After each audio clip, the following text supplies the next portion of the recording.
here. The trees are at. Some nice rainbows and a couple like 17-inch cut.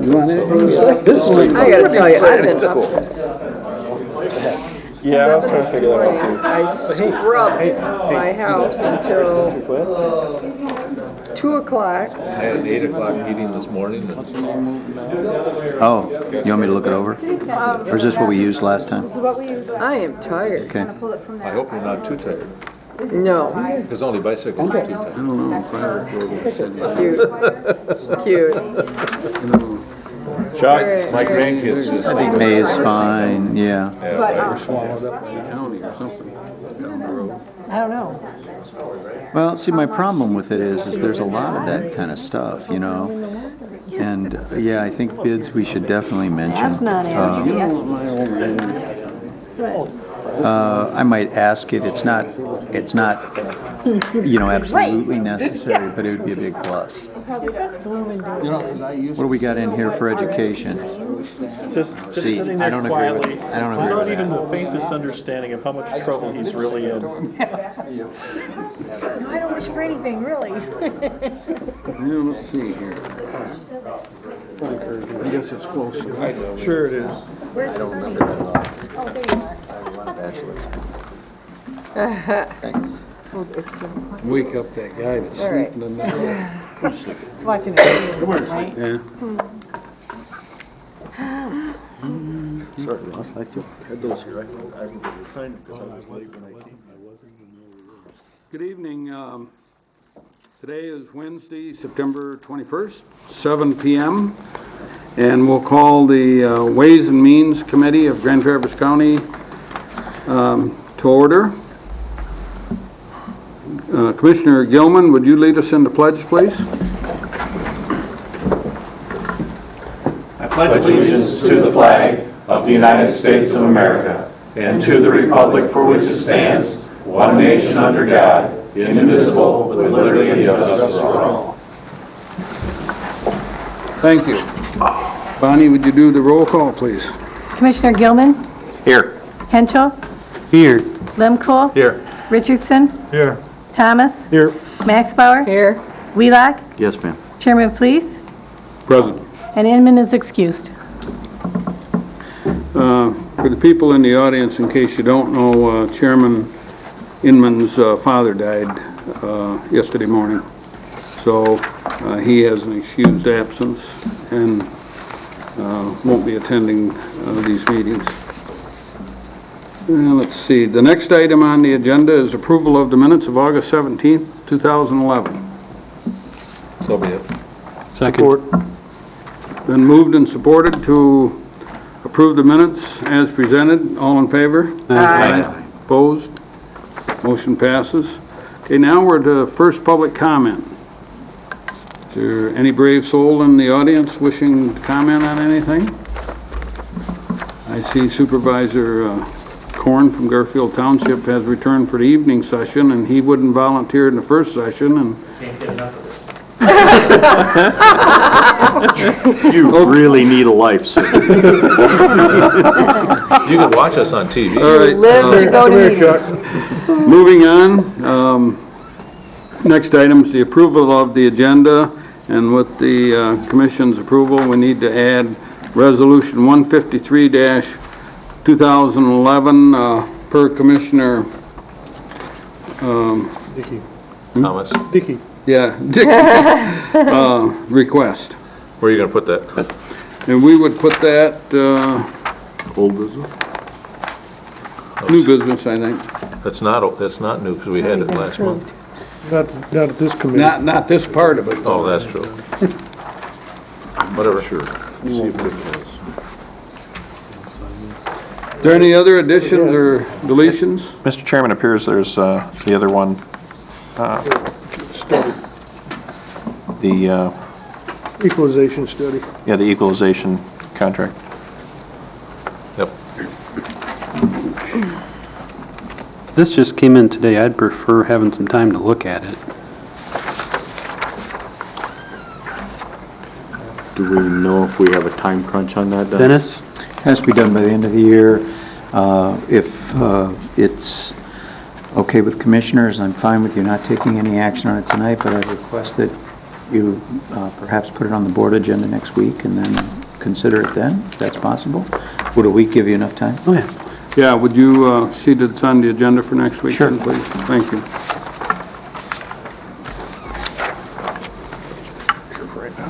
Okay, Move to approve the agenda? Second that. and who's Yes. sec? Okay, it's been, we'll have to have roll call. Approval of the agenda. With the one addition? Roll call vote, please. Commissioner Henschel? Yes. Lemko? Yes. Richardson? Yes. Thomas? Yep. Max Bauer? Yes. Wheelock? Yes, ma'am. Gilman? Yes. Please? Yes. Next item on the agenda is special orders of business, and Commissioner Henschel has requested a half hour of the commission's time tonight to make a presentation. Commissioner Henschel? Thank you, Chairman. Most of us remember where we were September 11th, 2001, but do we remember where we were September 17th, 2001, when our administrator, Dennis Aloya, started working here 10 years ago?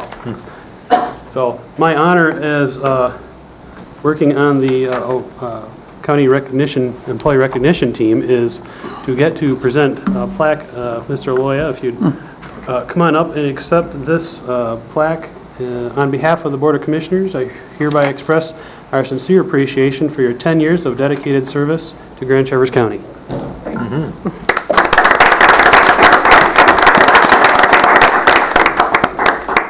Thank you, Commissioner Henschel. Next item is action on the consent calendar, and would you read that, please?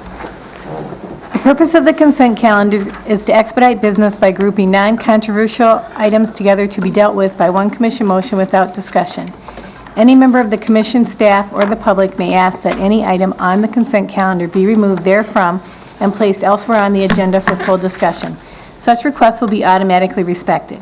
If any item is not removed from the consent calendar, the action noted, receive and file, or approval is approved by a single commission action adopting the consent calendar. Receive and file, number 1, Child Care Fund. Approval, number 1, Advanced Lighting Technology Grant Planning. Number 2, Proposed Revised Vehicle Policy, Human Resources. Number 3, Hearing Conservation Program. Number 4, Purchasing Policy Ad Hoc Committee Recommendation. Okay, does anyone in the audience have any item on the consent calendar they wish to be removed? Does anybody on the board have an item? Ross? Item B2, please. That's the same one I want. Both of you? Anyone else? Okay, we would be open for a motion to approve the consent calendar minus approval of B2. So moved. Support. It's been, everybody understand the motion? All in favor? Aye. Roll call. Oh, yeah, roll call. Commissioner Lemko? Yes. Richardson? Yes. Thomas? Yep. Max Bauer? Yes. Wheelock? Yes, ma'am. Gilman? Yes. Henschel? Yes. Please. Yes. Okay, and B2, we will place. Dennis, how come some of the agendas have a place for the removed items and some don't? I don't see one on there. You're right. That's a good question, Commissioner. I think at this point, you could put it wherever you decide it's most Yeah, appropriate. we'll just put it under number 9, unfinished business. Okay. Question. Is it possible that when we remove an item, that we can put it immediately after the consent calendar? Then we can cover that then, and that way people in the audience don't have to sit there and wait for an item that's been pulled off? Yeah, that makes good sense to me. That's fine. You know, in fact, the agendas that you talk about usually say it'll be done right after that. So We've had this problem over and over, and I just think that if we just automatically put it at the end of the consent agenda, then we can cover it. Can you take care of that change, please? I will. Thank you. Okay, the next item on the agenda is Department of Public No, Works. be B2 then. B2. He's wondering if Oh, we we're could do gonna that now. do B2, okay. Well, I still had it under unfinished. All right, Ross and Herb, let's hear your reasons for. Okay, well, I had some questions, okay? And I think most of the questions had to do with the transporting private persons, because it wasn't clear to me what, what the policy was trying to say. If you look at L under transporting private persons, it says, private persons shall not be transported in county vehicles.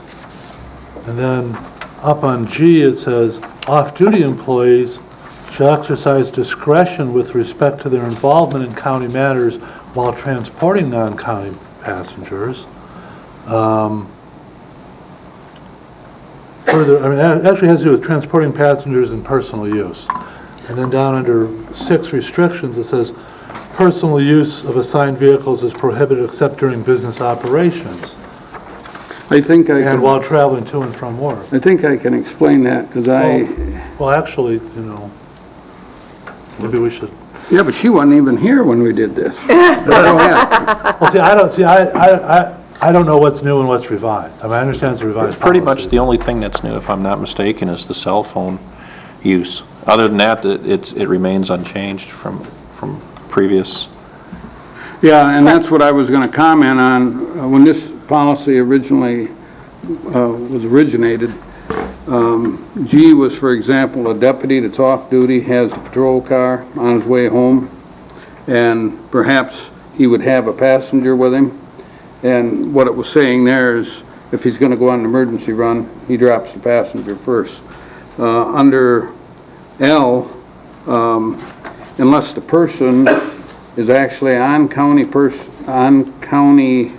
business while being transported, they shall not be in a county vehicle. You can't use, the other departments, if you will, other than the sheriff's department, can't use a county vehicle to transport people.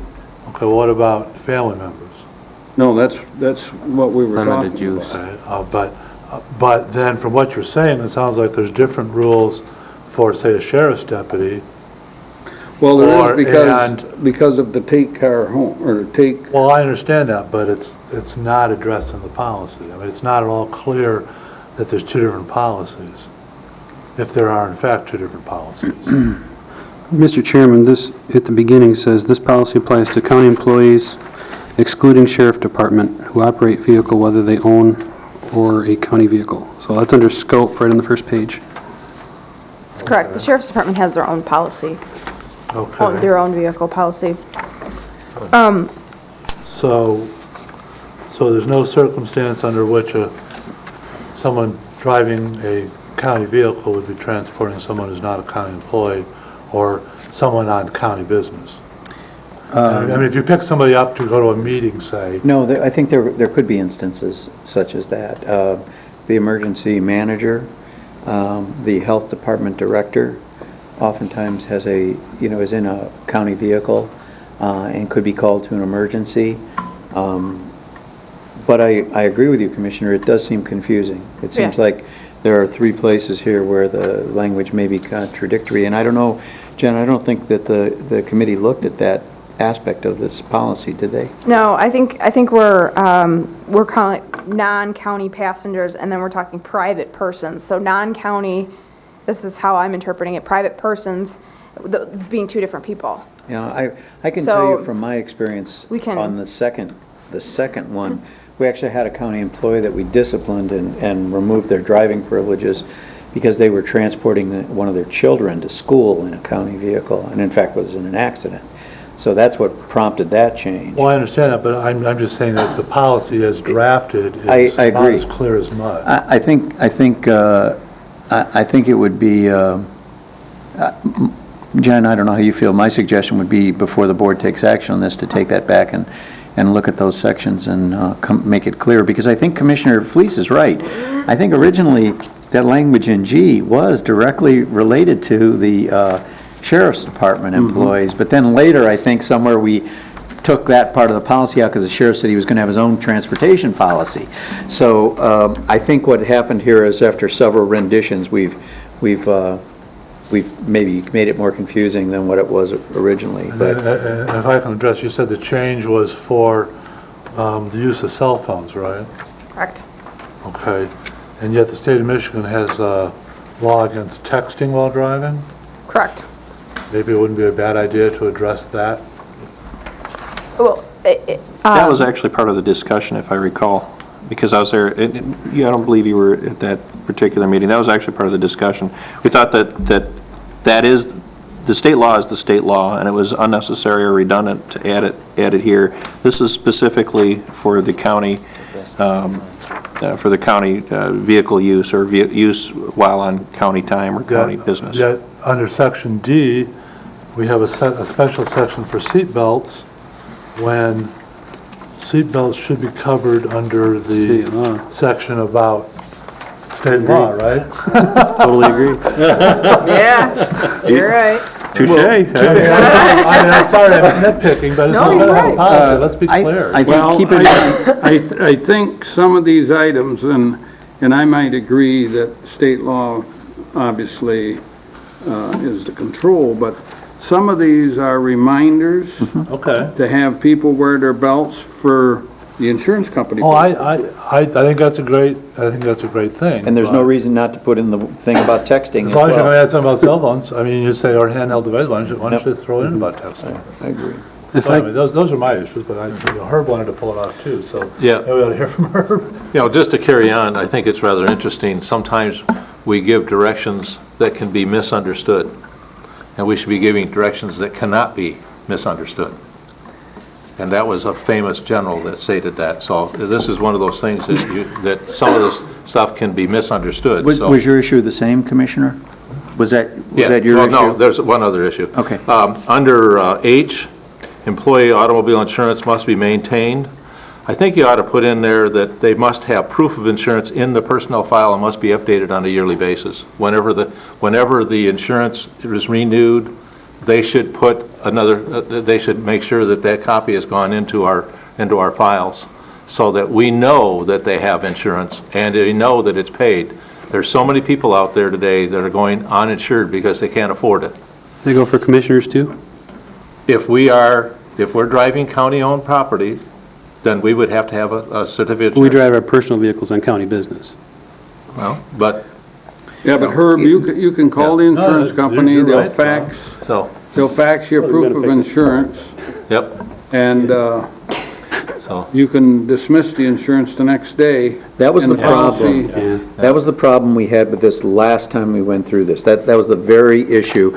We could tell employees they had to do it, they could give us a certificate, and their insurance could be gone 2 days later, and we would be under the impression they had it. So the reason that we put it in this very way was because the onus is then on the employee, and it's their responsibility.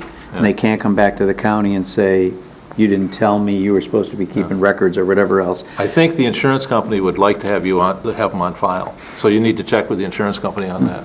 Because when I ran my business, that was one of the audits that they picked up. The insurance company come in and said, you don't have proof of insurance on all your vehicle drivers. But were they driving their own vehicles, or they were Both. driving? Okay. Both. Well, we can sure check into it. So that was my only issue. Two more. Okay, Rob? One issue that stuck out to me was under item F, traffic convictions, item number 3, an at-fault accident resulting in fatality, and the definition of at-fault being fined, sued, or received an adverse judgment. And the reason that stuck out to me is I've had two personal friends, professional drivers, completely innocent of all fault, who have been in accidents where the person came across a center line, and in both cases, the person died. Totally affected them deeply and emotionally, personally, but they were absolutely absolved of all fault. They did the best they could in the situation under icy roads. But what we're saying is if that was to happen to one of our employees, and they get sued, well, it's a county vehicle or county business, good chance they would get sued, then we're saying they're at fault simply because they got sued, even if they were not at fault. So that issue stuck out to me. In other words, sued does not imply guilt. Yeah.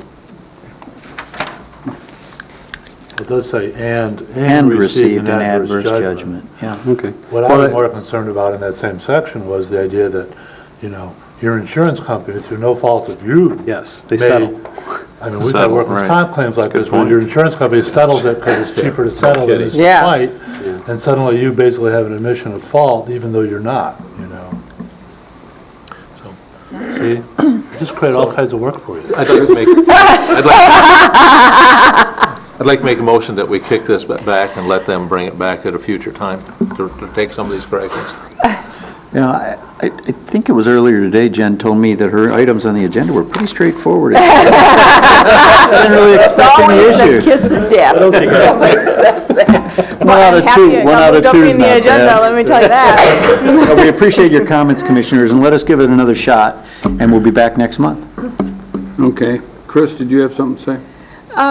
No, well, actually, I did, and it's only because I was talking with a friend the other day, and I saw something new. They now have DVD players that you can stick, like on your windshield, like a GPS, and to watch television while you're driving. And I just thought I'd mention that in case we need to. Shouldn't allowed to watch TV You're not allowed to watch. I mean, It's actually against the law to have it on, where the driver can see it. It's against the law to have it where the driver can see it. Well, one way we could fix that is we could just, the only thing they're allowed I to just watch thought are I'd county mention- commission meetings. there you go. In which case, we won't have to worry about it. That would put him to sleep. Yeah. That's Good all. point. Did we have support for Herb's motion? Dick supported it? I don't think we need a motion, we'll just send it back. Don't need a motion? No. All right. Okay, that works. Okay, I thought you people might have had enough arguing this Straightforward. afternoon, but apparently not. Apparently not.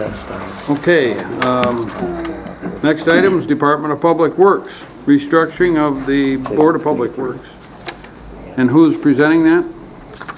I think material's been presented, and we're here to answer questions. I know Supervisor Lyle, Supervisor Thorne, and legal counsel, Scott Howard. Okay. Is there a motion? I don't know, did you want to make one? The request was to appoint the 5 township supervisors to the Board of Public Works.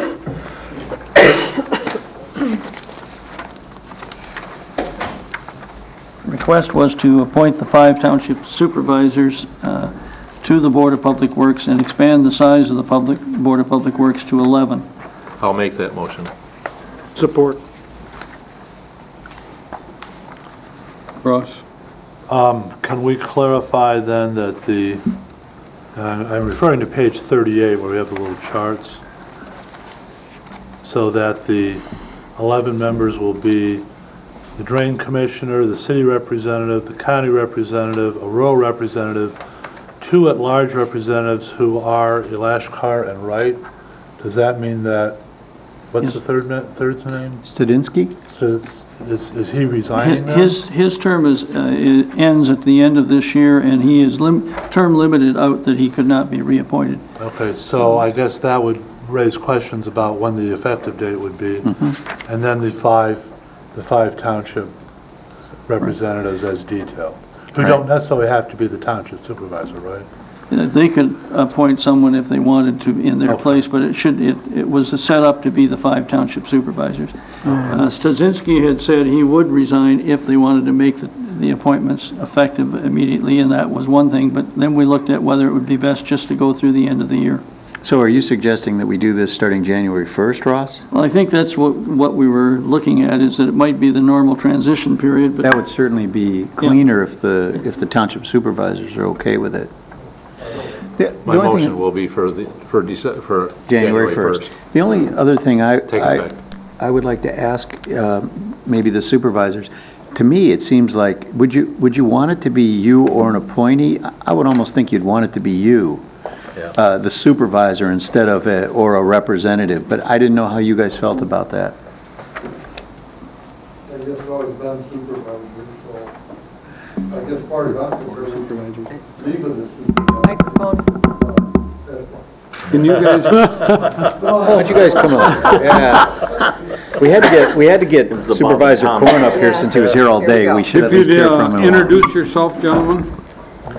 Okay, Glenn Lyle, East Bay Township Supervisor. Chuck Corn, Garfield Township Supervisor. Thank you. So what do you think, guys? I mean, you want it to be designee, yourself or designee? I would like to have the option Okay. of appointing a designee. And that's fine. I mean, I don't have a problem either way with it. Okay. I feel like I get to go to a lot of meetings. Yeah, but you won't have to go to sewer and water anymore, so. That's true.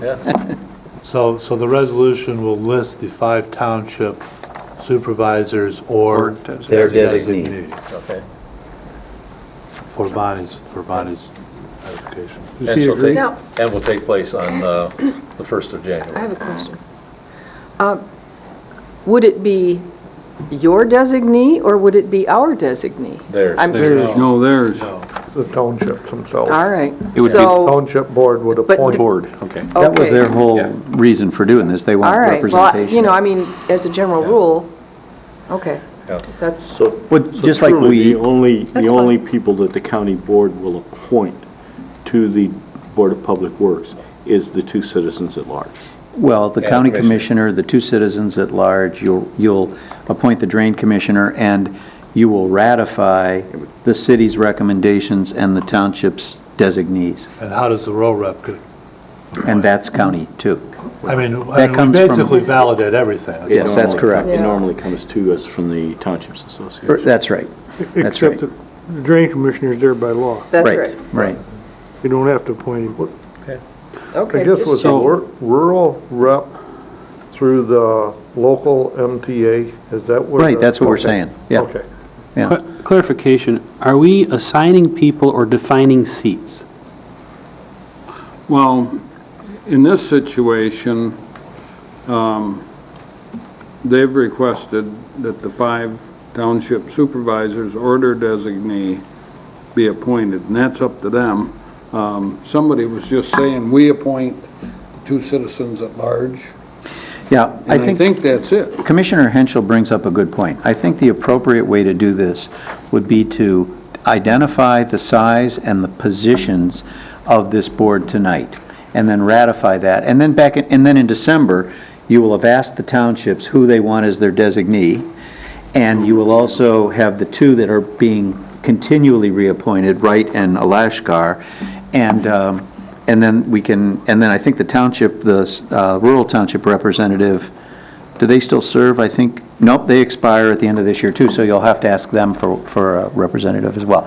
So it would come back in December and you would ratify the new board appointees.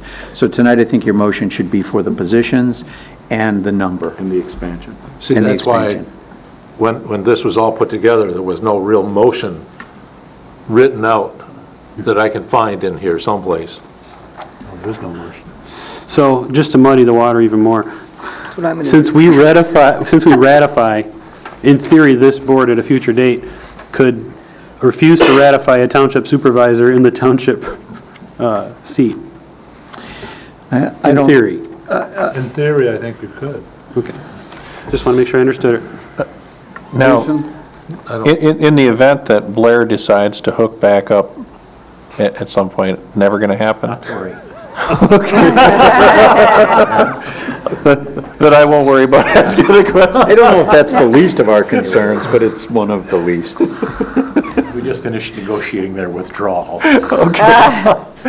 Mr. Chairman, I have a question.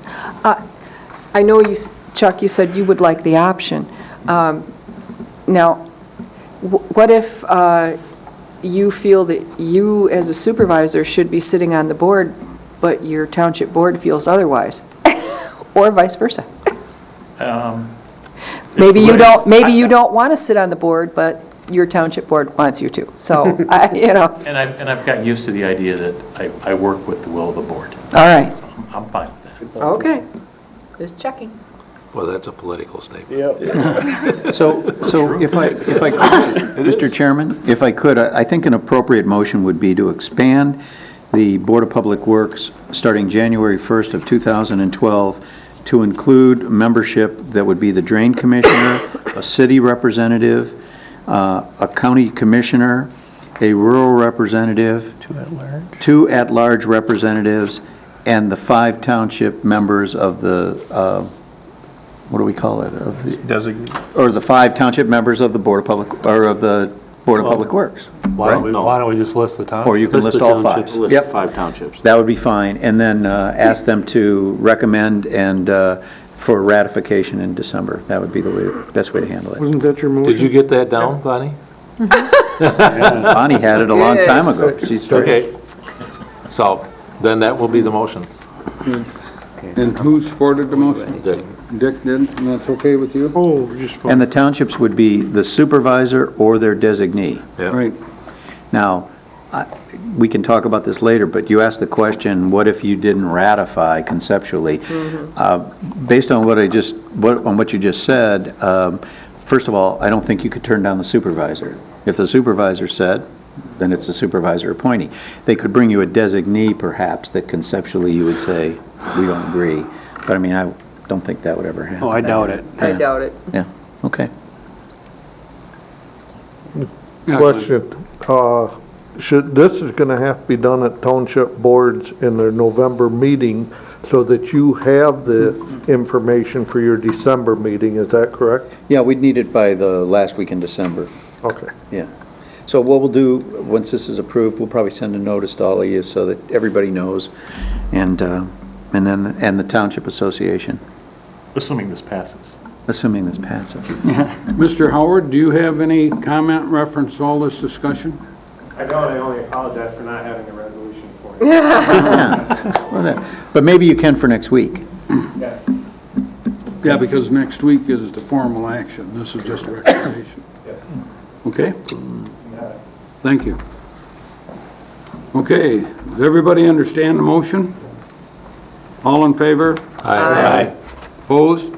Motion's unanimous. Thank you very much. Thanks, everybody. Thanks for coming. Thanks, guys.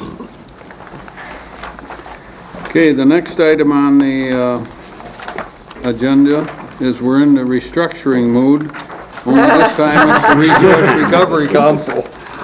Take the bad night. Bob, would you introduce yourself, please? Bob Ostrott, Resource Recovery Manager. A couple of months ago, I brought a recommendation on restructuring the Resource Recovery Council. And at that meeting, the Board of Commissioners asked me to take that issue back to the Resource Recovery Council, which I did in August. And there was quite a bit of discussion on the issue. And they made 2 motions. The first motion was to reduce the meetings from 12 a year to 6, and to also reduce the membership from 9 members to 7 members. They also wanted to do a 1-year evaluation of the change to see if there was any type of adjustments that need to be made. So the Resource Recovery Council has made that recommendation, and I do support their recommendation. Ross? I move that we approve the Resource Recovery Council's recommendation on the size, membership, makeup, and meeting frequency of the Resource Recovery Council. I will support. Support? Okay, Herb? Yeah, have we moved your office underneath Dennis by now, or is that still under the Board of Public Works? We're in the transition of this now. Yeah, Scott Howard is working on the legal paper. So we haven't done that? We haven't done that yet. Okay. And I would imagine Scott apologizes he doesn't have that done. He's had a few other things on his plate lately. But we do anticipate having that by the first of the year, I'm sure, correct? So is that when the new DPW board is taken care of, resource recovery wasn't under there. Just a reminder, what we had discussed previously was a 5-member board with quarterly meetings. And the Resource Recovery Council thought that they should have more representation, and they wanted to meet more regularly, so. Does this take effect on January 1st too? I would recommend take effect on January 1st. We are, So that should be part of the motion. Right, and we've got a couple members who I believe's terms come up the end of the month, or the end of the year too, which will give us an opportunity. yeah, we actually have 6 members that their service expires at the end of this year. Chris? And just for clarification, the township government representative, that'll come from the MTA also? That's typically what we would do, is ask All right, them. just Dennis? Now, the only question, Commissioners, that I'd like to at least pose to you was, I've never seen the board set the frequency of meetings. It seems to me that, I know there's been some discussion of whether it's 4 or 6 or 12.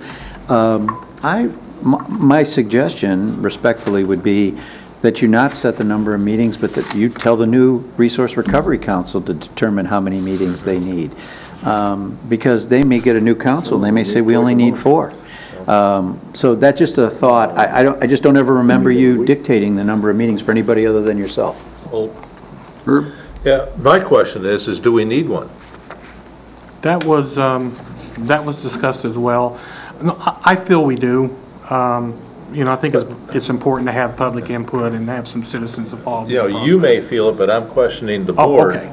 Yeah. as to whether or not we feel that we need to have a Resource Recovery Council. That's the discussion I think we need to have.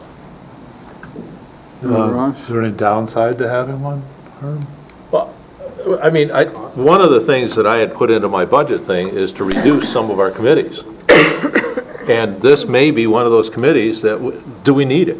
Well, we have reduced it in size, and whether or I'm not only we asking a question. write the frequency Yeah. in or not, Yeah. we have reduced the number of meetings, one way or the other. So Yeah. I'm only asking the question. I think there's a value in having the format, and if a couple of years go by and they have nothing to discuss, maybe then we abolish it. Yeah, at one point, we talked about the idea of, earlier on, we talked about the idea of it being a truly advisory committee that was called when issues come before them. But I think that the Resource Recovery Council, and I think they're probably right on this, at least a year or two to transition to what the new group will look like after they've had a year or two to work under the county board, might be useful and provide some continuity. So I don't think it's bad to have, but I do believe that the frequency could be reduced down, so. Sonny? Well, as everyone knows, I've sit on that council, and I've been there a while, and I was involved a long time before I got there officially. But the fact is that there's going to be some significant transition in this department over the next year.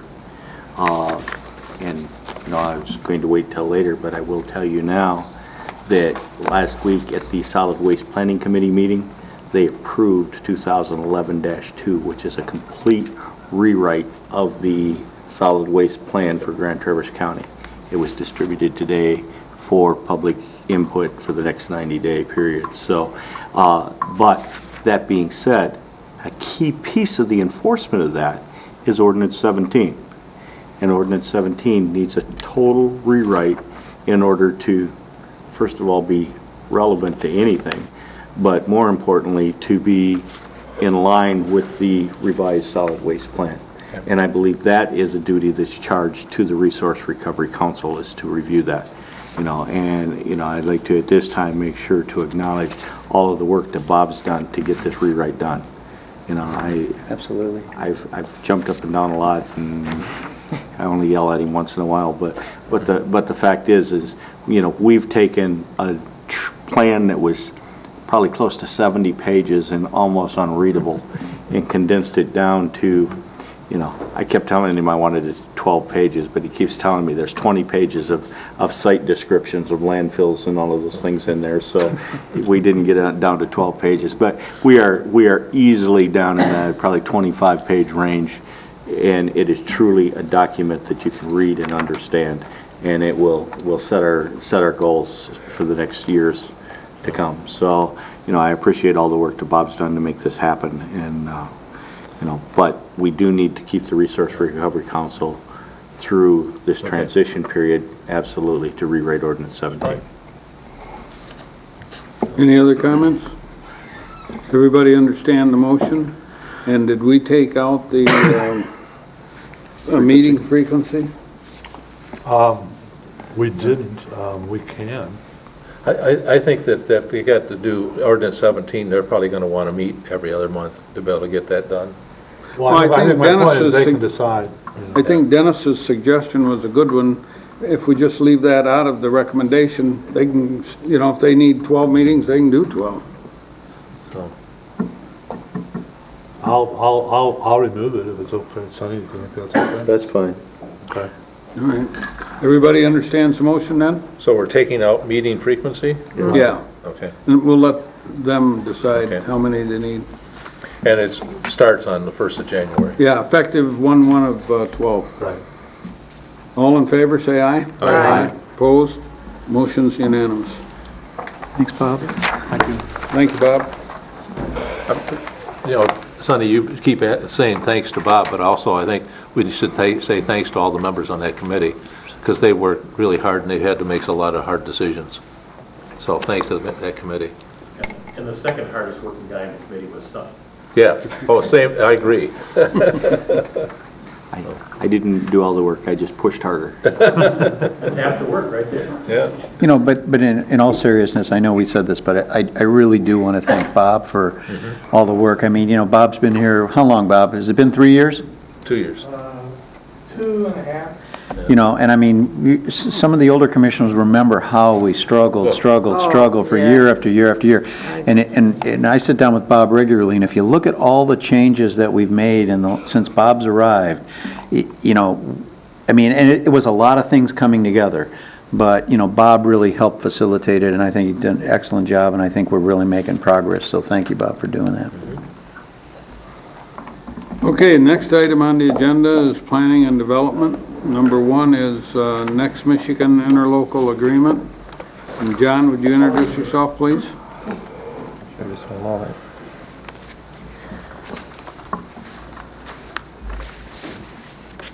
Having trouble with that newfangled thing. It's better than the sticky dots. Good evening, my name is John Syke, I'm Planning and Development Director for Grand Traverse County, and I'm here to present to you for your consideration this evening is the interlocal agreement for the creation of a Next Michigan Development Corporation for Grand Traverse County, Traverse City, and the townships of Garfield, East Bay, and Blair. Since I last reported to you on this, there has been a working group which included representation from all the governmental units, both elected officials and top administrators. And this is for the creation of a Next Michigan Development Corporation, and for those that aren't quite familiar with that, that is an entity by which the state of Michigan would designate if this community were to make successful application to create an entity to incentivize businesses, either expanding or businesses into the area that utilize multimodal commerce, meaning businesses that use two or more modes of transportation to ship its products. At this time, the planning up to this date has been a focus on air transportation and road transportation. The Next Michigan Development Corporation Act really is about utilizing some of the existing economic development tools currently available to communities. The Michigan Renaissance Zone Act, the Local Development Financing Act, the Industrial Development Plant Rehabilitation Districts, and personal property tax exemptions. It's those tools that are allowed to be utilized by this board if the interlocal agreement is created. The agreement which you have in front of you was something that the working group went through and identified how that structure is going to be created. This is, in terms of a timeline, this agreement is the first step. All those entities that I mentioned, the county, the city, and all 3 townships, would have to approve of the agreement. At a minimum, the city and the county would have to approve the agreement so that it's part of an application. Just the agreement itself does not create the entity. What it does is it creates an element of the application that would go to the state of Michigan, along with some other items, including a business plan and a marketing study that would have to be submitted to the Michigan Strategic Fund Board. If that Fund Board determines that it does meet the requirements of the statute, then the designation would come at that time. Then the actual creation of the entity would be initiated. In terms of the larger timeline, we see this as really being the initial step into a much longer process. One of the things that we've recognized in terms of the application of these tools, because these are located in various areas in our community, is going to require a significant additional amount of planning. Working with all the local entities in terms of their planning and zoning to coordinate some of these districts that would be applied to specific areas. The map that I have, and I apologize, it's not being the best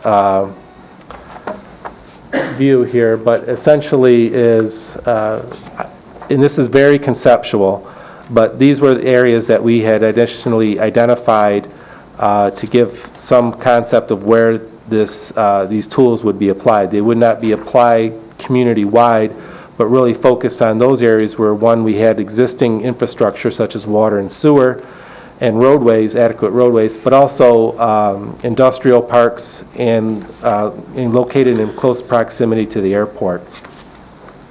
So the main green areas, which I've identified there on the map, the airport area, the Hammond Road corridor, the US 31 corridor, are just conceptual ideas of where this could be applied.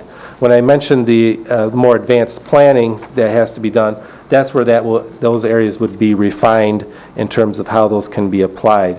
We also looked at, if you see on there to the west or to the left side of the map, kind of the Munson, Grand Traverse Commons, Copper Ridge area, we're seeing that maybe that possibly could be an application area. At this time, we're not really looking at that area, but maybe in the future it could be. Regardless, it's in concept at this juncture, as well as the other kind of area that needs to be further refined is the funding. How we're identifying this is that it'd be a self-supporting entity, and in terms of the funding would be through projects, through revenues, since some of the tools would be utilizing tax increment financing, which is primarily the LDFA, the Local Development Financing Authority Act. And the intent there is to utilize, really to have a project to be supporting to provide the revenues to offset costs of the corporation. So really it's going to be project driven. We also have been in discussions with the Michigan Economic Development Corporation, who, while nothing has been finalized, but they have been considering ways that they may be able to provide us with some startup monies, startup funding to possibly aid us in the establishment of the corporation if we were to get that designation. I guess at this juncture I'd be, if you have any questions or comments regarding the agreement. Rob? This whole concept's kind of hard to wrap one's mind around, the whole economic development.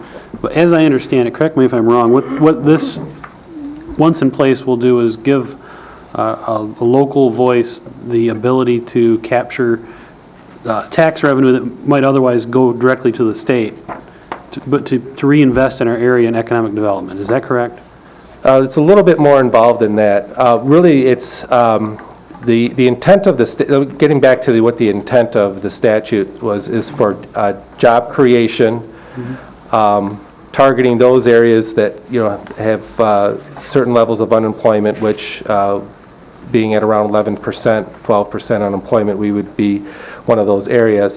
It's also looking at public-private partnerships and cooperation. It's also units of government working together in a certain area for the sole focus of economic development, and also streamlining permitting processes so that a lot of times these tools, these economic development tools, require a significant amount of time and effort on the local jurisdiction to make it happen along with the state input. So the idea is by working collaboratively of having all the jurisdictions working together along with the state of Michigan would streamline the process. In terms of, that's kind of the intent of Next Michigan. I like my explanation better. It was a lot easier. Well, but in terms of streamlining, I'll give you a real simple example. We might do a project and work on it 2 or 3 months and approve it, send it to the state, and it might sit there for 9. Right. The state basically is acquiescing to this local group to make the decision, and it will no longer have to go to the state. What the local group decides, that's what will be approved. And so it takes the state out of the picture. If I could just finish up a little bit on that, really what this is a partnership opportunity amongst the communities here to work collectively on economic development, to apply these tools, but also partnering with the Michigan Economic Development Corporation. They are certainly allowing some of these powers normally that would be under their jurisdiction, are giving them to the next Michigan Development Corporation. You know, there's an opportunity, if this community wants to take advantage of that, to utilize those tools in a way they would not be able to do with normally, basically on their own individual unit of government. So this is an opportunity to collaborate together to utilize those tools. But yes, part of this is that some of those taxes that are abated or captured would include state taxes as well. So that's their participation. It's bringing both speed and funding to the area. Right. Yep. Jason? I've got several questions, actually. First of all, how many man-hours have we spent from the county on this process right now? How many man-hours? Yeah, in terms of county employees, how many man-hours have we committed to this process so far? I have not kept track of that. Okay. Because, I mean, that was one of those things that I actually brought up as a concern when we first started talking about this. How much time, how much in resources? It seems to me it would have been prudent to keep track of that. Another question that I have is, as a part of this particular program which was designed, by the way, in the last administration before reinvention, this program noted under the LDFA development area, this program is going to be exclusionary to anybody who doesn't participate, if I'm not mistaken, for Renaissance zones and what have you. So if somebody decides that they don't want to participate, they're out of luck from trying to approach the state for any grants or Renaissance status. Chuck, if you know about this, please feel free to come up and comment on it, because I'd like to know for sure. I'm asking it, I'm posing it as a statement, but I'm also kind of asking it as a question. I mean, the rest of the community will not give up their rights to the same processes they have now. It's just going to take them a little longer, and they won't have all the tools. Okay. But other governmental entities in our community can join the corporation. Correct. Absolutely. And if there was a development, for example, in Long Lake Township that met the criteria, there's no reason Long Lake Township could not apply to the corporation to join, and therefore that project qualifies for all of those issues. If they joined and it became part of the area of this program, I mean, it would have to be a designated area. Right. I mean, we were starting this small just to get it up and running, but there is that ability to expand. But because they're not in one of those three zones, doesn't mean that they will never qualify for this program. No, those zones up there are just hypothetical. That's for illustrative purposes, really. And it'd be possible to add another county. Okay. And this is formed, okay, it's possible, right, okay, but now this is formed as a corporation, and these are the articles of incorporation. They can endure debts, liabilities, and obligations that, except as expressly authorized by the parties, do not constitute the debts. What does that mean?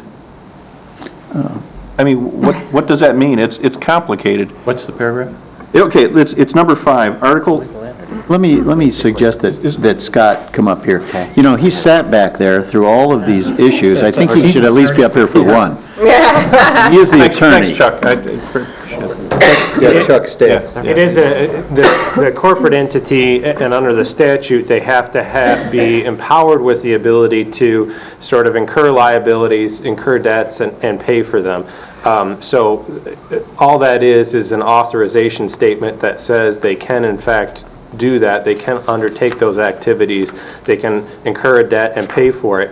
But if they do incur a debt, it's not the debt of East Bay Township or Garfield Township, the individual entities that are part of the corporation. It's a debt that is owed to the corporate entity. Now, obviously, the corporate entity has to pay for their obligations someplace, so they'll have to figure out where those monies are coming from.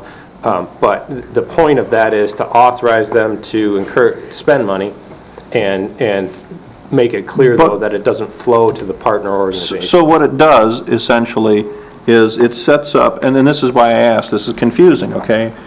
So what it does, it sets up a situation where, let's say, the corporation were to be dissolved at some point in the future, and if there are outstanding debts or liabilities, guess what? East Bay or any of the, or Garfield or any of the townships that are involved, they're not on the hook. So it's simply, am I to understand it correctly?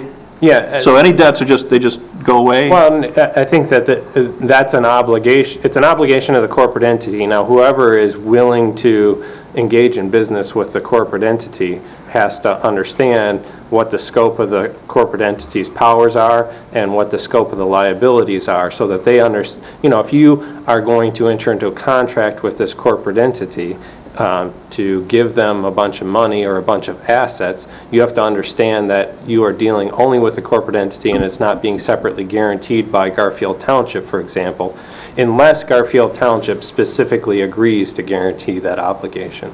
So it really is like any other business transaction. You're going to evaluate the creditworthiness of this corporate entity and decide whether or not it's an appropriate risk to take as a business. Okay, and then as far as the number 8, which is form other entities necessary to further the purpose of this agreement, what other entities could it be that this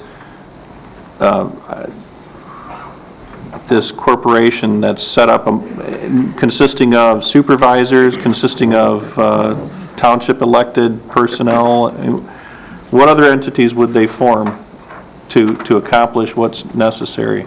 Are you talking about committees? Would that be considered that? Just so I'm clear. It could be a committee, or it could be some sort. I mean, these are some of the. I think the language of that flows from the statute itself, and what the statute authorizes Next Michigan to do, or the Next Michigan corporate entities to do. But it's really an ability.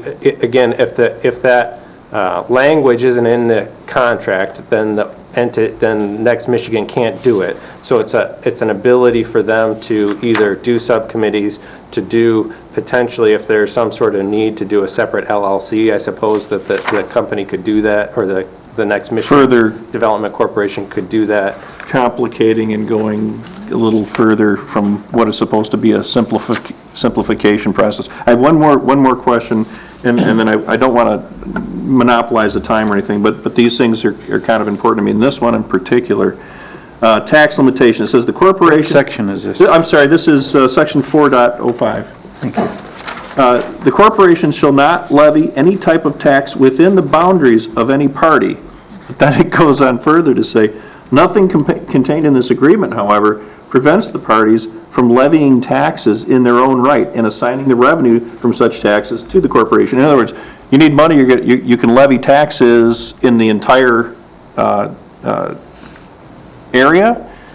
I don't, what is this, I mean, it says. Because the parties are the municipalities, so Garfield Township has the ability to levy a tax. It doesn't. The corporation does The parties not. themselves. It doesn't Parties themselves. infringe on Okay, our I'm ability. misreading it, thank you. Okay, that's great. All right, thank you. Sir? I'd like to make a motion that we sign the interlocal agreement creating the Next Michigan Development Corporation for the Grand Traverse region. I'll support. Ross? Are we signing the agreement, or are we just at this point submitting the agreement to the folks in Lansing who are going to make a decision on it? We have to sign it and then submit The it. agreement needs to be completed, so it does have to be signed by all the local Okay, entities I'm before it's sorry. submitted to the governor. Question, is this motion to move it forward to our full board meeting, or are you trying to, or do you want to take action on it right now?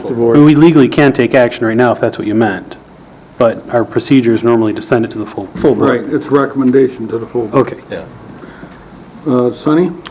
Well, yeah, I made a comment earlier about EDCs and complex things, and how I'm still not completely sure I understand this Next Michigan thing, and I keep reading it. There's a piece in here that concerned me a little bit, and it's in section 4.04, where it talks about bonds and notes and liabilities. It says that the corporation may borrow money and issue bonds or notes in its name for local public improvements or economic development. I'm not sure how they become a bonding authority. you know, and probably they do. And then it talks about how their debt cannot exceed 2 mils of the taxable value of the taxable property within the parties. 2 mils is a lot of money, guys. You know, and The entire county plus Traverse City plus. you know, I just, you know, that little section right there kind of concerned me when I read through it. You know, I certainly agree with the concept. I like the idea that it should streamline economic development in our community, and it should bring the parties involved in a big development together better, you know, instead of having to go knock on 27 doors in order to get moving forward with the project. And I understand that, and I support the concept, but there's just some of these little things that concern me when I read through it. And I went back and I looked at the stuff that came from the legislature, and it was even more confusing than this was. So it was like, okay, it is what it is, but I certainly support the concept. I just, you know, I still have some questions about how it actually, when the rubber hits the road, how does it actually work? You know, and that's, I think we're still out there trying to figure that out. You know, we have to remember that this stuff came out of a development that was drawn in Romulus down around the Metro Airport, and the state created this situation to allow for this economic development around the airport. And then the legislators got together and said, look, if you're going to make this available to them, you've got to make it available throughout the state. So they came back with the idea they were going to have 5 of them in the state of Michigan. One of them had to be north of US 10. As it looks right now, we are the only true applicant north of US 10. We're the only one that's been asked, invited. We were the only one that we made. There was several that made the initial application, but we were the only one invited to do a full application. So the likelihood that we will be designated is very, very high. But, you know, we just have to see how this implements and how it actually fits into our community. And I'm not sure that, at least in my mind, I'm not sure I have all those answers yet. You know, he just stated what I understood. We're the only one, we would be the only one north of US 10, is that correct? Yes, that is. Wonder if the city of Marquette wanted to join this corporation? They were not asked, they tried, but they were not asked. They didn't have. No, his question is, we're next Michigan. So a non-contiguous entity, I'm not sure. I thought, from my understanding, that this would be focused on specific regions, and it could grow, but I don't believe it would. We talked about that in our meetings. Didn't we talk about the possibility of Elmwood Township sometime joining, or Leelanau County? Right. So I think, didn't we say that, that it might be regional, but it is possible that it be non-contiguous, isn't it? I haven't looked at I haven't looked at that issue. I know we did talk about, it could be somebody outside of Grand Traverse County into Leelanau County, but I think that was as far as the discussion went. I'd be happy to look into that and give you an answer. Commissioner, I think what's more likely to happen is, once they've had an opportunity to evaluate the success of these things, they might make more of those options available to a Marquette or somebody like that. It seems funny to me the state would spend all of the time and money on such a small, you stop and think about it. US 10 is all in northern Michigan and includes the Upper Peninsula. Now, how can we be talking about Long Lake Township, Blair Township? You know, maybe we'll let Paradise in? Listen, let me give you my State didn't want to do it. Let me give you my answer to this. This is my own opinion. My opinion is, they make a decision like this, and then the politics starts weighing in, and they got to make sure that they cover different areas of the state. And you can look law after law after law. They always have to give one opportunity to us north of US 10, okay? And I really believe in this case, they looked at the applications, they looked at the success, the past successes, and they said, here's a place where we're likely to have good success. You know, yesterday we heard the treasurer, Andy Dillon, speak. And he said one thing that's really impressed him about Snyder is Snyder has told him repeatedly, never mind the politics, if it's the right thing to do it. And I was really amazed to hear what Dylan had to say about the way they're looking for new ideas. He said, if you've got any cost-saving measures that can benefit townships on up, including us, he says, give my office a call. We're looking for new methods of doing business. And that's what really boggles my mind here is, how can they have just this little tiny pocket in all of that great area?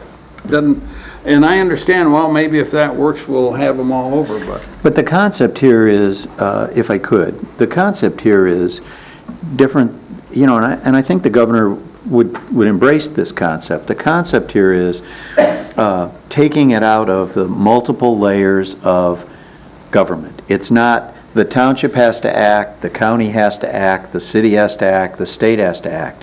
What they're doing here is they're saying townships get with city, get with county, and together, but basically, you have to understand, we're basically abdicating our authority as in regards to these areas. And so is the township, and so is the city. Not entirely. Not entirely. We have not a from veto power. And you have the planning aspect of it as well. But the point is that you won't be going to the township board to get further approvals. Correct. They'll be approved here. And so, this is a leap of faith to go into this thing. But what it means is, it may, you can make it sound like you're adding more bureaucracy, but in fact, what you're doing in this case, I think, is condensing it into one group made up of everybody. And so it should go much quicker.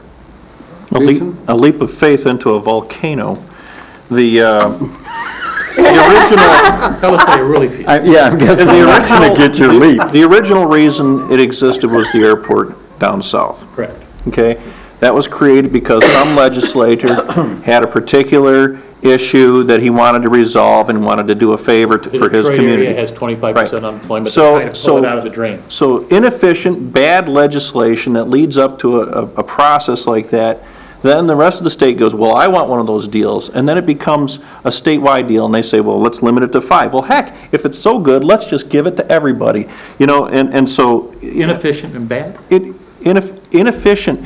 Why don't we just strip out the layers of bureaucracy that we have in government? In other words, those people, we talk about accountability, okay? Local government, when somebody goes to East Bay Township and says to Supervisor Lyle, I've got a problem with this thing that's being set up right now.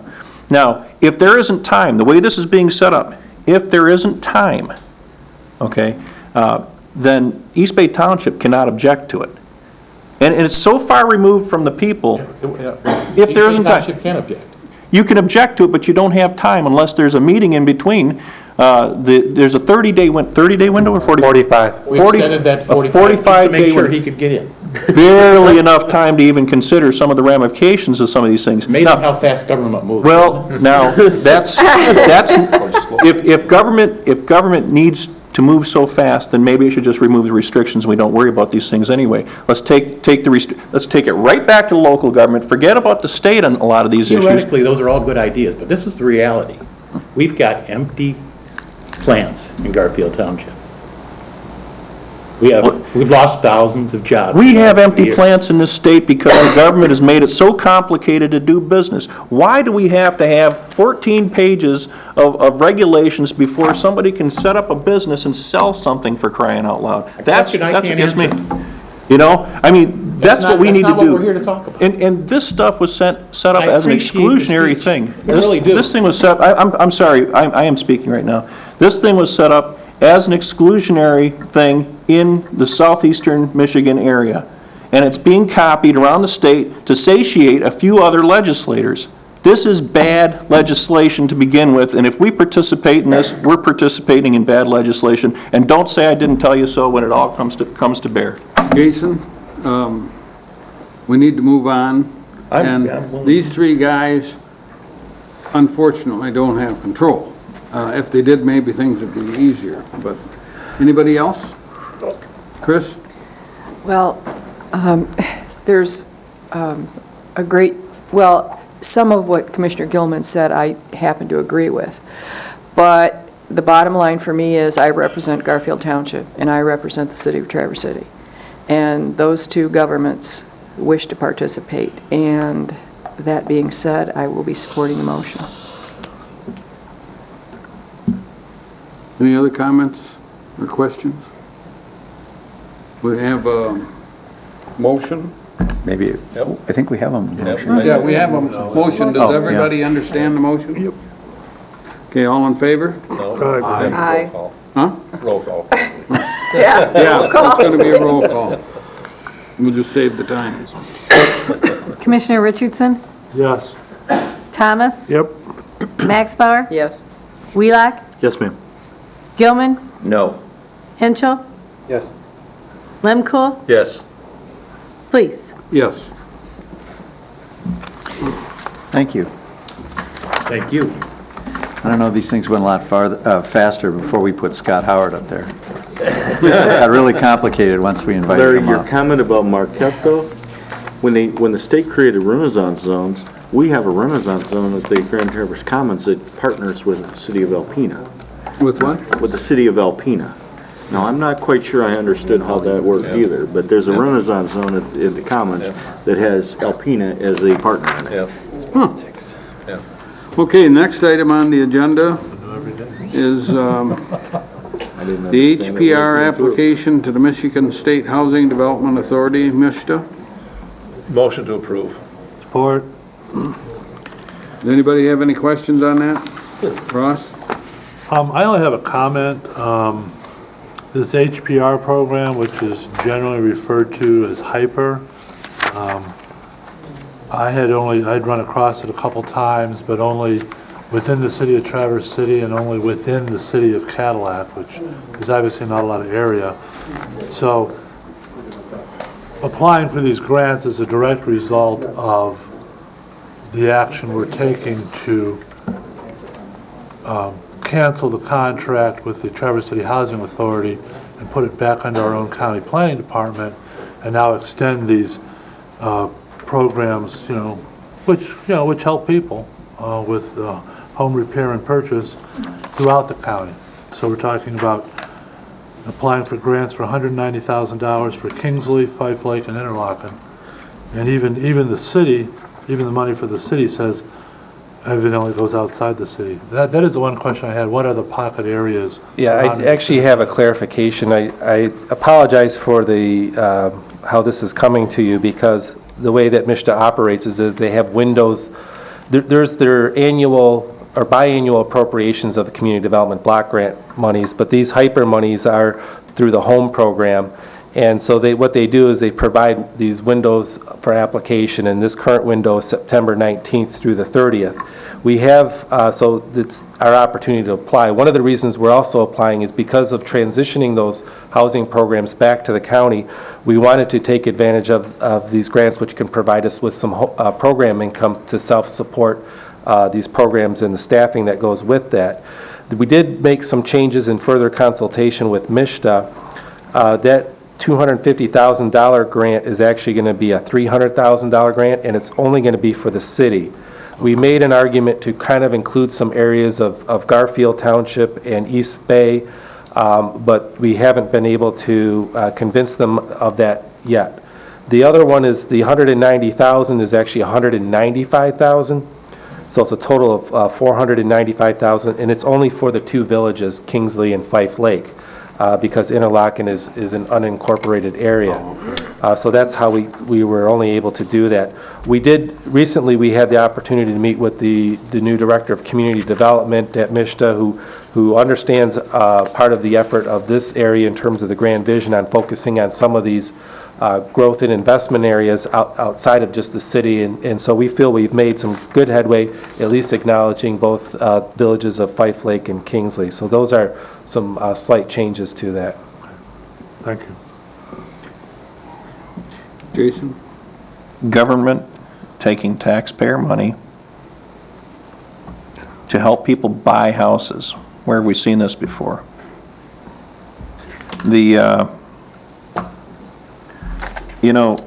People can rent. I don't think I understand that there's a lot of push to help people obtain home ownership. Ownership is not always what it's cracked up to be. And sometimes people can't afford to own a home. And if we're loaning money for repairs, they can't afford to own a home. If we're loaning money to buy them, they can't afford to own a home. Sometimes we have to wait to afford to own a home, if that's what we want to do. But to take taxpayer money and redistribute taxpayer money is socialism. So I don't think we should take the taxpayer money in a grant or otherwise for this particular purpose. So I will disagree with this particular motion. This is a tool that we can use in conjunction with the Housing Trust Fund and the Housing Task Force that we have in place, whereas we can help people stay in their homes. And that's a key piece to me, is that, you know, we've already put in place the Affordable Housing Task Force. We have in place the Housing Trust Fund. We've committed funds from the foreclosure fund toward that. This is another tool that we can use to help people either get into a home or stay in their home. Ross? Yeah, and I totally agree with that, and what it really is, it's about community reinvestment. We do a lot of stuff with, you know, $1 million projects for businesses in downtown Traverse City, and it's nice to see, you know, some money being spent to stabilize and improve not only housing areas, but especially our more rural outlying housing areas in the county as well. Last week at the Land Bank meeting, Jenny Coulter was giving a report of the repair projects that she's got going right now. There's a home on 8th Street that they're doing an insulation, windows, those type of things. The gentleman that owns the house has to, you know, co-pay that, of course. But the house has old asbestos fiberboard siding on it. They would love to be able to take that asbestos siding off that house. Part of it's falling off already, and put some decent siding on the house. It would be a benefit to the neighborhood. He can't afford the copay for it. Here's an opportunity where we'll have funds available to help with that. It's a benefit to that homeowner, it's a benefit to that neighbor, and to the neighborhood. You know, I have to agree with Jason, though. How far do you go? And what really galls me about this whole deal is I don't see any money in there for Blair Township, Grant Township, Mayfield Township, Paradise Township, Fife Lake Township, Union Township. What about them poor people? They pay taxes too. And you know, if you can't afford to take care of a home, perhaps you need to be renting. Because the house you're talking about on 8th Street, how long is it gonna last? Particularly if it's a homeowner that has no skills whatsoever, has to hire everything done, and if he can't afford even to help with the siding, you know, it's good money after bad, in my opinion. I'm not gonna support this. Ross? Well, the house you're talking about on 8th Street, I'm pretty sure, I have a pretty good idea. This is my neighborhood, actually. And in the 11 years I've lived in that neighborhood, I remember when I first moved in, 8th Street, it was like, oh yeah, you know, it's one step away from being a line of fast food restaurants. You know, it's just, nobody's going to put any money into it. But first it's stabilized, and now slowly it's starting to come back. People are starting to buy houses there. People are starting to reinvest money into their houses. And that's not just good for those people, it's good for the whole neighborhood, it's good for the whole area. It makes our cities better. It makes, not only for the people who are receiving the subsidies, but it also is good for, you know, all of their neighbors in terms of making this place a better place to live. And if these monies are available, I mean, why would we not take advantage of them, you know, to help people out? Because how can you justify it to maybe a homeowner that's in a better position that if he'd had just a little help, like a no-interest loan, and he can pay the whole shot, he's not getting anything, but he happens to live, say, in Blair. Why shouldn't they be afforded an opportunity like that? Well, I think that's sort of like the same argument about, why should this particular neighborhood get a new street, and then, the next block over, they're still putting up with, the street with, no sidewalks, no curbs, whatever. I mean, you gotta start somewhere. I mean, you do what you can, and the more you can do, the better, but, you gotta start somewhere. Jason? Streets can be used by the guy from Blair, too. Streets can be used by the people from out of state or from another country. The money they take from us is our money. When they take it from us and they pass it out, I say willy-nilly, but when they pass it out as per their conscience, their social conscience, they're giving our money to other people for purposes that are not required to live, for sure. These are not life-threatening situations. We're talking about paying somebody's mortgage or fixing their siding. That's improper use of taxpayer money. It's just improper. It's redistribution, straight up. You have to at least understand that's what it is. John? I just want to make a comment in terms of the application of this program just to the city and the two villages.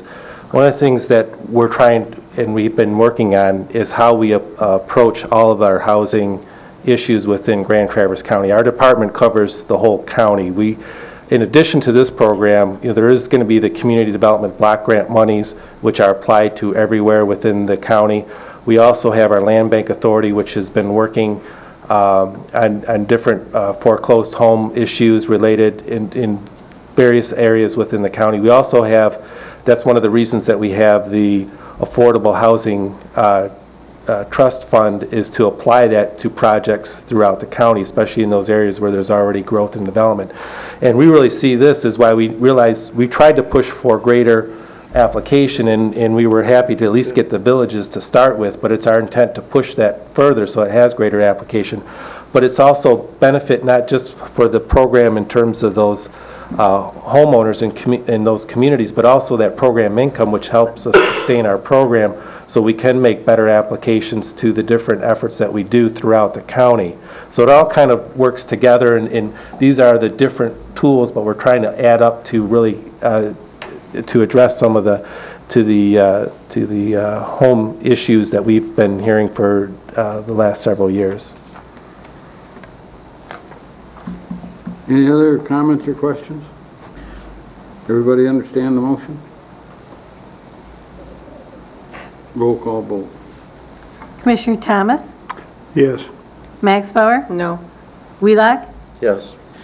Gilman? No. And Henschel? Yes. Lemkool? Yes. Richardson? Yes. Cleese? No. Passed. Okay, the next thing on the agenda is the Brownfield update at Front Division. Guys, you'd introduce yourself again, please? Sure. Good evening. My name is Jean Dorenzi with the Grand Traverse County Planning and Development Authority. Scott Howard, Grand Traverse County Brownfield Authority Attorney, and this is the real reason I'm here tonight.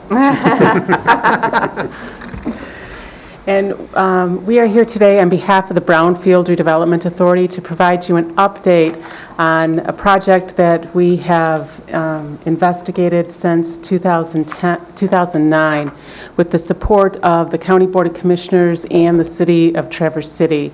It's on the Four Corners on Front and Division, which is the leaking underground storage tanks on the parcels. And the property that we're talking about is historically 4 gas stations. The one that we have, number 1, is currently Speedway. It's currently in operation. Number 2 is the former Union 76 gas station, and it's currently being proposed to be redeveloped by a CVS pharmacy. 3 is the former Shell gas station, and that is a brownfield plan and is currently redeveloped with a hand surgery center. And the 4th site is the former Amoco gas station and is currently the Citizens Bank. The Brownfield Authority took the lead with the support of both the county board and the city commission to investigate the environmental issues surrounding these 4 sites. Because of the underground storage tanks, it was a leaking underground storage tank, and it was a coal-mingled plume that occurred on this site. Has been identified as a facility site. We know it's a facility site. What we didn't know was the magnitude of that, and how we could clean that site up was the goal of the Brownfield Authority for the potential liable parties. So the Brownfield Authority wasn't going to clean it up. We wanted to identify how we could clean it up and pursue that cleanup through the potential liable parties. So the first action that we did was to hire an environmental consultant, which is Horizon Environmental, and they have extensive environmental cleanup on gas stations, commingled plumes. This is 4 commingled plumes, so it's a little bit more intensive. In October of 2010, Horizon presented the Brownfield Authority with a remedial action plan, which is they looked at all of the information that the Department of Environmental Quality had and took it as a real broad approach on how they would pursue cleanup of this site. And the tier that the Brownfield Authority took was that we wanted to get some data collection, so we had more updated information on this site. The last data collection, I believe, was 2005 from DEQ.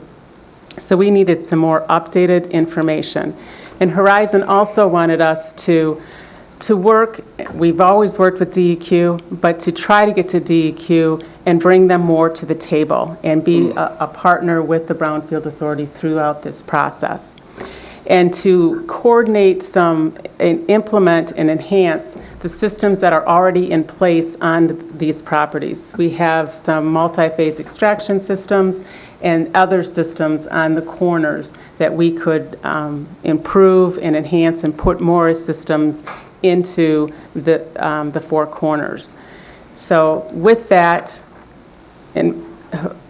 Horizon took 13 samples, water samples, and they received access to these wells with the owners of the properties. We've had very good cooperation with the landowners there, and the wells that we did not have access to, DEQ did come to the table and said that they would help us and collect the other data samples that we did not have and share those results with each other.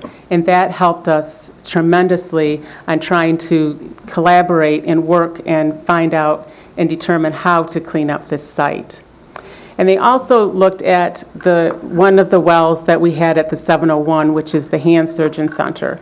That brownfield plan and the doctors put in multi-phase extraction systems, which is above and beyond what they had to do. But with negotiating with the Brownfield Authority, they agreed to put in these wells on the perimeter of their property and operate that system for a year.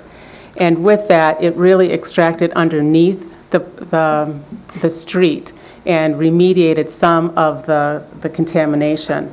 But the depth and the magnitude, we needed more systems in place at the same time. And the other system that's in place is at the Citizens Bank, which DEQ put in a while ago and is currently not being operated. This map shows basically where we took the groundwater samples, and we had the 13 samples plus the DEQ samples. And the results of those water samples indicated that most of the soil contamination lies within the intersection, and that's the most significant soil contamination. The red outline is where there's free product, which is a petroleum-based free product. that area is not identifying that that's all free product. We're just saying that within that zone, there's free product, which is a source of contamination. The red line. The red line that's across. Sort of an arrowhead shape. Got it. And the green shade is where there's groundwater contamination throughout that property. And the red shade, the red sashes is where the contamination has extended beyond. And there's more contamination that has been since 2005. One of the notes is that we have not identified where the plume ends yet. DEQ has completed some studies on Maple Street, and it has extended past Maple, so we have not identified where it will end, but we should be able to have that information soon. And Wasn't there contamination at the old Coddington Cleaner, Maple and Third? The furry, yeah. the Coddington Dry Cleaners, I'm sure there was, but it's not part of this plan here. It'll be there soon. No, it would migrate the other way, wouldn't it? It would keep migrating in the same direction, I would think. Towards Maple? The flow, Is that why it's? the flow is northeast. Got it. That's why there's sort of that tip of the arrowhead going that direction. This slide is just basically where the remediation systems are in place, which we can take advantage of those remediation systems. As I indicated, the 701 site, we have the multi-phase extraction system. They will be done with their operation for 1 year in November, and then the Brownfield Authority has the ability to take operation of those extraction wells. Speedway already has a multi-phase extraction system. It is not in operation. They just need to get the permits.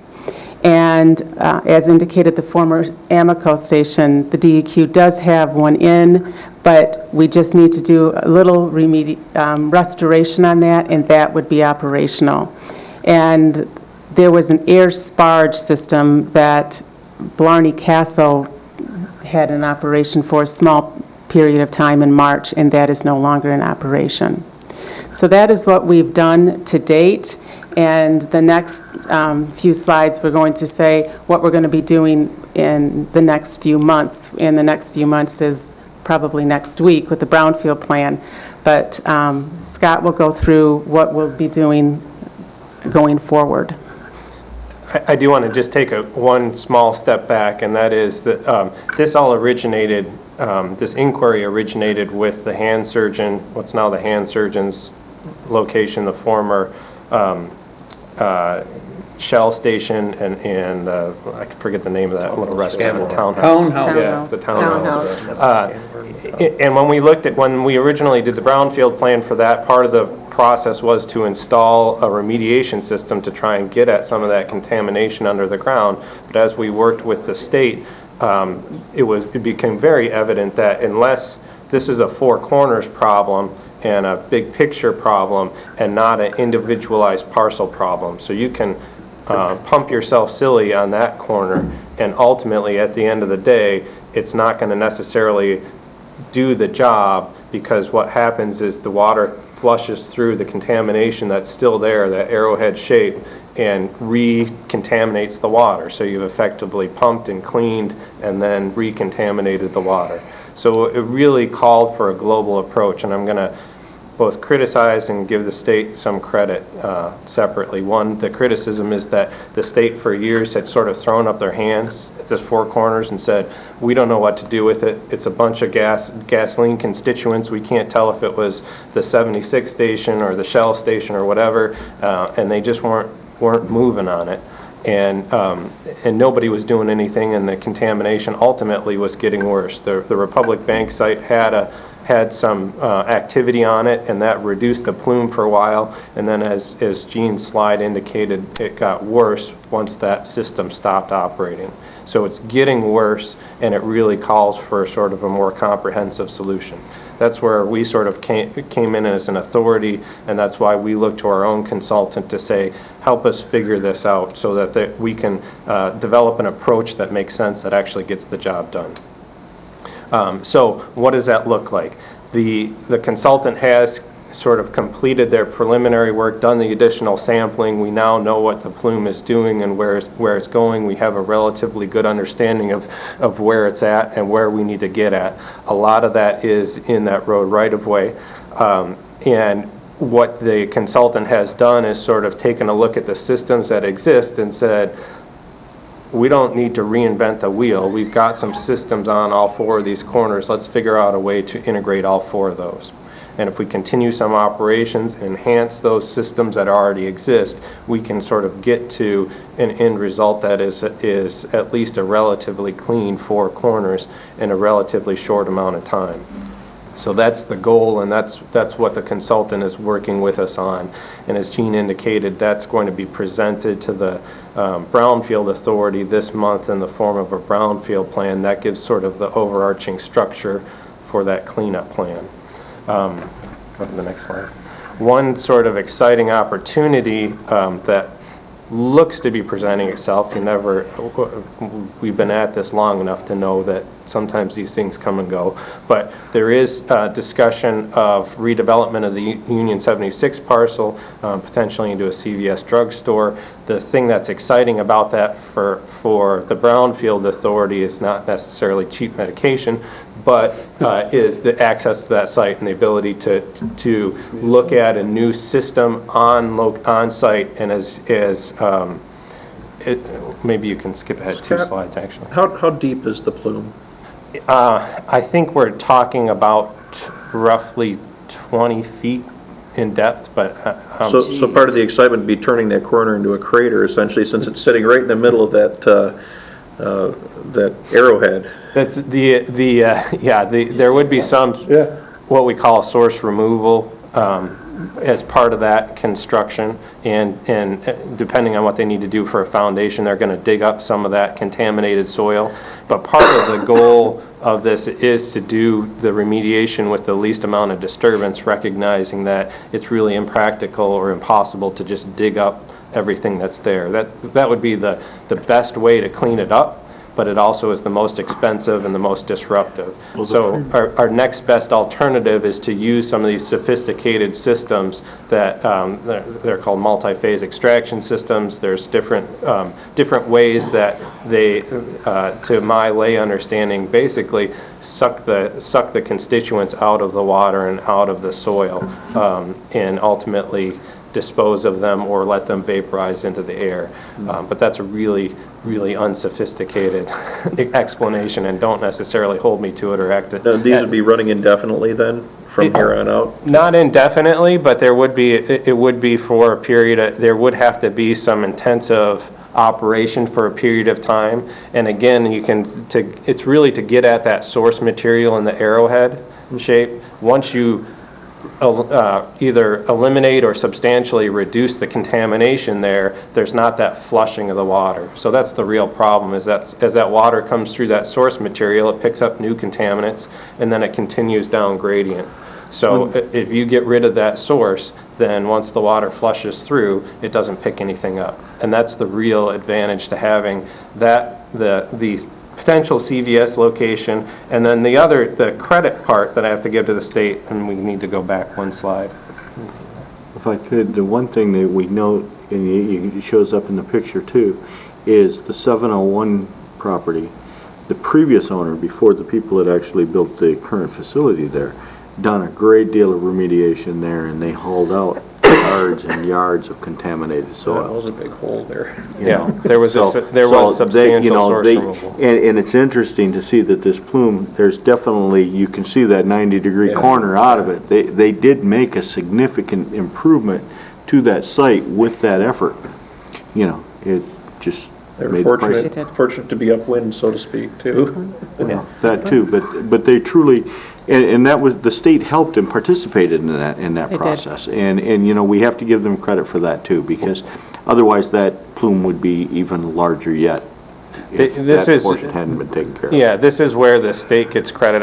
Honestly, I give credit to, starting with the Brownfield Authority, the city and the county, for pushing the issue. Because were it not for the Brownfield Authority and the city and the county raising this issue, the state probably wouldn't have done a thing.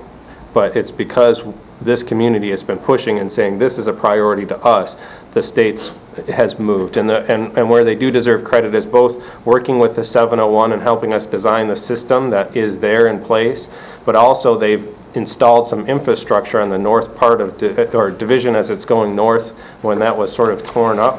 They put in some infrastructure to allow us to get at, or allow either the state or the local entities or the liable parties to get at that contamination underneath the road. So they put in some new infrastructure there, and they also are looking at some funding to operate and design a new system and operate it into the future, into the next budget cycle. So the state, while they maybe took them a little while to wake them from their slumber, they're back in the game, and they're helping us out substantially. And that's participation by the state where they're not asking for any local participation. They just came in and said, hey, we found the resources to do some of this stuff and do some good work under the intersection. So that's where we're going forward. As Gene indicated, the Brownfield plan goes before the Brownfield Authority this month. But what we sort of recognized is we deal with this stuff all the time, and we're pretty up to speed on what is happening, but we haven't updated you all in a long time. And before you see this new Brownfield plan and start scratching your head and say what's going on with the Four Corners, we wanted to at least give you a little bit of an overview. Once that Brownfield plan is in place, we'll take that out both for approval to the state, and we'll also take it out to the potential liable parties that we've identified and sort of sit down with them and ask them to cooperate and see if we can't sort of work out a win-win situation where we all come to the table and participate some with the state, the liable parties, and potentially the Brownfield Authority to get that Four Corners cleaned up. If that strategy doesn't work, then we kind of will look to the stick approach and potentially initiate cost recovery litigation and force the issue that way. Hopefully we won't have to go there, but we're ready to if we have to. Rob? What is the current, like, parts per billion of toxins versus your goal in this kind of project? I don't know the numbers, but right now, we are substantially above. There's two different criteria at play. Maybe we can go back to the slide with the map. Yeah. There's two different criteria at play. Those four corner parcels themselves, you're going to have commercial use or commercial reuse of that property, and that allows a higher, it's a different standard, a higher level of contamination to remain in the soil because of the nature of the use that's going on there. The plume, the green area that extends out, that's residential, and the numbers have to go down substantially to residential levels within that green plume area. I don't know the details of the numbers, but the consultant has said if we are able to do everything we wanted to do, we'll have this down to commercial levels on the Four Corners and residential levels on the residential parcels within the next 5 years. Isn't the creek running right to the north of that red line? It is. So it's already taken, is the plume underneath the creek, or is it flowing into the creek? There's some, it was originally thought that that the plume was actually going underneath the Kids Creek, but now the consultant has looked at that, and it may, at different times, that river or that creek may be both gaining or losing, depending on how much water we have and what time of year it is. So you may actually have some contamination flowing into the creek. They thought that wasn't an issue before, but it may very well be. All the more reason to be cleaning this up. Yeah. Chris? Well, first I want to say thank you very much for doing this. This is not only my district, it's my neighborhood. And I can see that headed for my cousin's house, and she doesn't live more than a block away from that. You mentioned it's 20 feet down. How deep is it? Do you know? I'm winging it a little bit, which is always dangerous, but it is a I won't fairly hold you to it. sizable plume, and I think it's around 10 to 12 feet deep. The next question I have is, you know, this is, I guess, comes under the heading of dumb blonde questions. The city's water system, you know, the pipes are kind of old. And, I mean, has anybody checked the water in that area that's coming out of the faucets to make sure that it's okay? Pressurized? Yeah, the way that the water system works and the level at which those pipes are buried are higher than the plume, and the pressurization should take care of that. Again, I'm going way outside of my field of expertise, and I don't want to pretend to be an engineer. But from my lay understanding of it, those should be pretty safe. Okay. It's really what we're more concerned about is what's going into the creek and what's migrating towards the bay. All right, thank you. Now, having said that, and I agree with the pressurization thing, but occasionally, we do lose pressure. And this is one of the reasons why the county has had little check valves put on people's boilers, because once in a while, when the pressure drops and systems feed back into it, that's when the contamination starts. So, yeah, I mean, it's still pretty important, I think, to try to remediate what we can. Any other questions or comments? Thank you very much. Thanks. Thank you.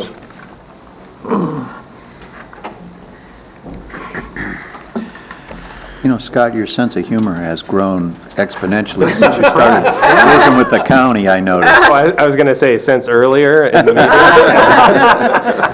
meeting. You know, when you work with Gene all the time, what can you do but laugh? Next item is Human Resources, new classification, housing coordinator. Jen? Jen Seaman, Human Resources Director with Grand Traverse County. In front of you is the new position for the county, Housing Coordinator in the Planning and Development Department. This came out of one of the budget meetings. I do have copies of the job description that I worked on with John and Jean. If you'd like to see a copy, I'm more than happy to pass those out. Ross? What's the salary range on grade H? Grade H, step 1 starts at $40,527. Step 6 is the final step is 50,000, just over 50,000. Now, I understand the plan is to fund this from the 18% administration fee from the grants we get from MSHDA.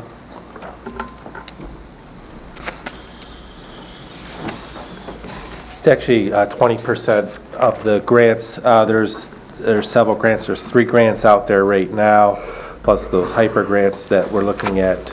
So there'll be a total of 5. So the grants that are being administered by the Housing Commission now will be transferred back to the county. Yeah, and we'll use that program income from those grants to support this position. And program income will be sufficient to support the expense of the coordinator. I think the believe analysis we showed you is that we're hopeful that it will. We're doing our best. I mean, it'll be close, if Right. not enough. That's right. Okay. But I think if these other grants come in, Yeah, I think we're going to be these 2 good. other grants should give us the sufficient income to support this position in its entirety.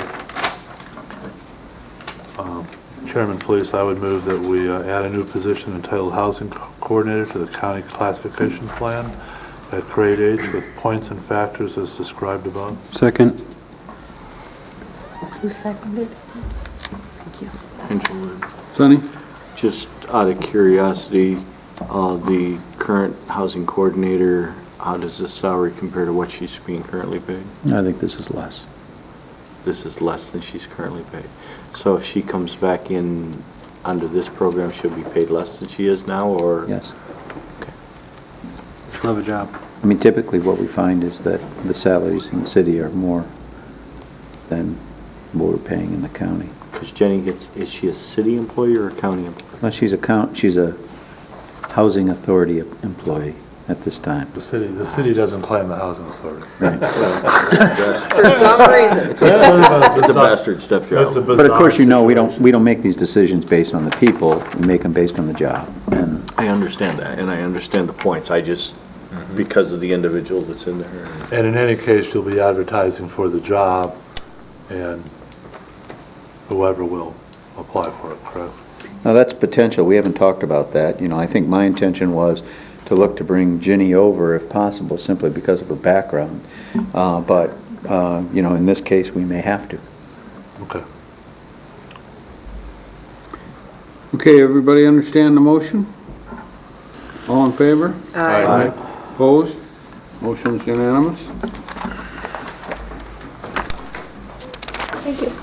That was an Okay, easy the one. next item is Mr. Bott, Finance. We have, Number one, General Fund. we have our general fund trial balance through the end of August with some budget comparative data following for the revenues and the expenditures.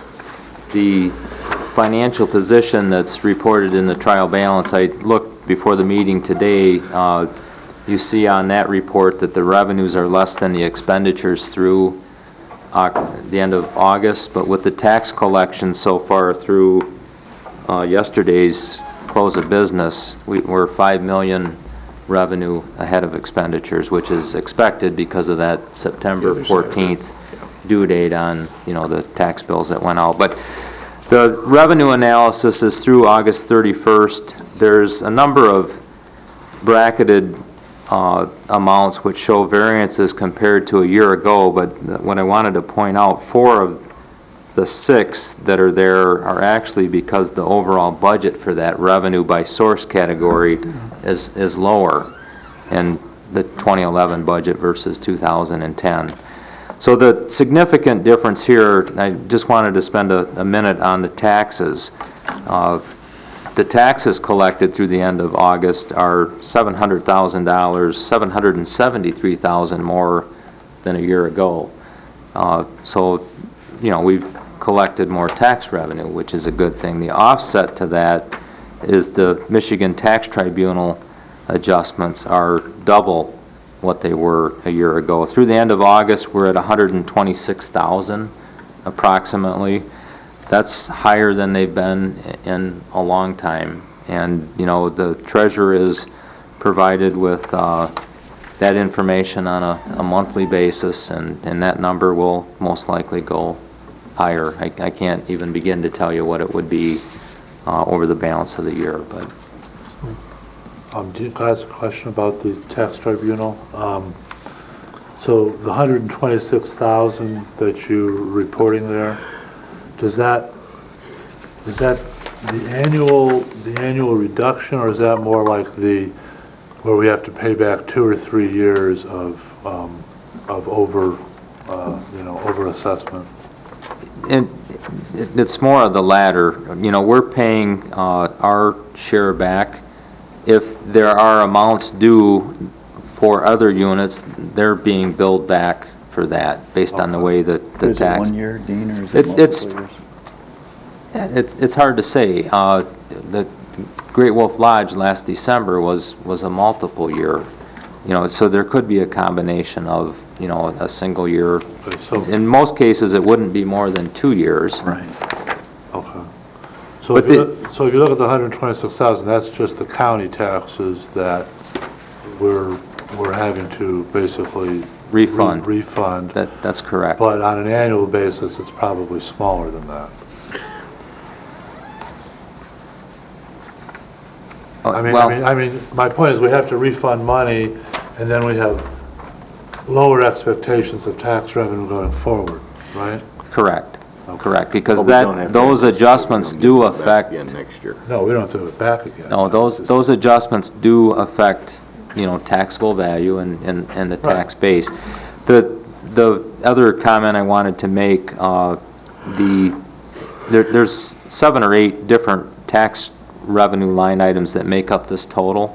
The unpaid personal tax unpaid personal property tax already this year is $24,000, which is $6,000 more than we had collected throughout 2010. So some improvement there, and I don't know, I talked to Lori Spencer about that. She thought that to a large extent, that's a combination of, the townships are doing a better job of collecting those revenues, but also from some of the audits that have been done in that regard. But with that, the revenues and the expenditures on the following page, I'm not concerned about any of the variances in relationship to the total budget, and through September anyway, the revenue picture is looking pretty positive, and cash flow has obviously turned the other way for us as well. So both good indications of we're where we need to be at this point in time in the general fund.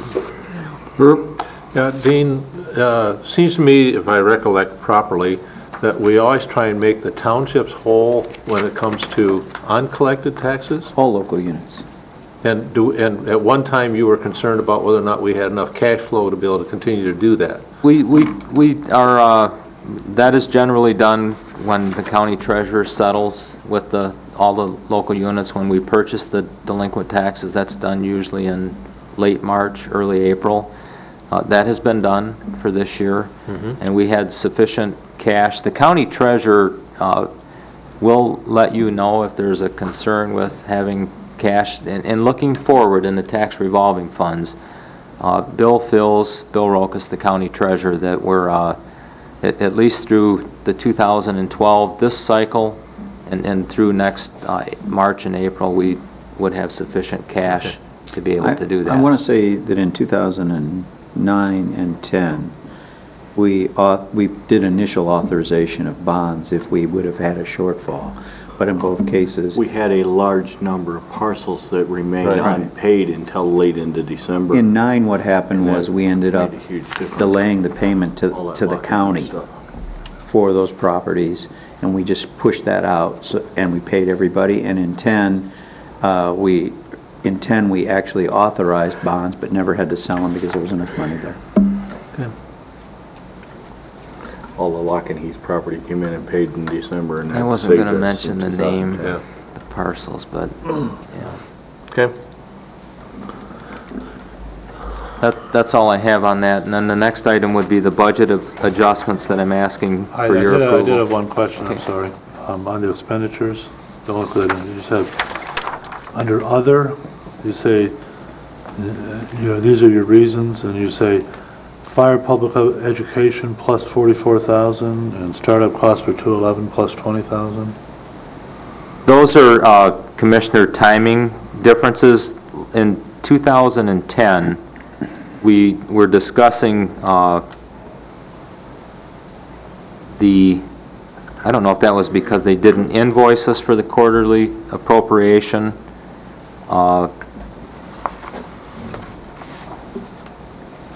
We have a contract for the fire education that we pay $22,000 per quarter. At this point in time, we had actually, for 2011, we're paying those on a quarterly basis. Last year, there was some issue with how that was invoiced, and that was pushed into the later part of the year. And the funding for 211 was also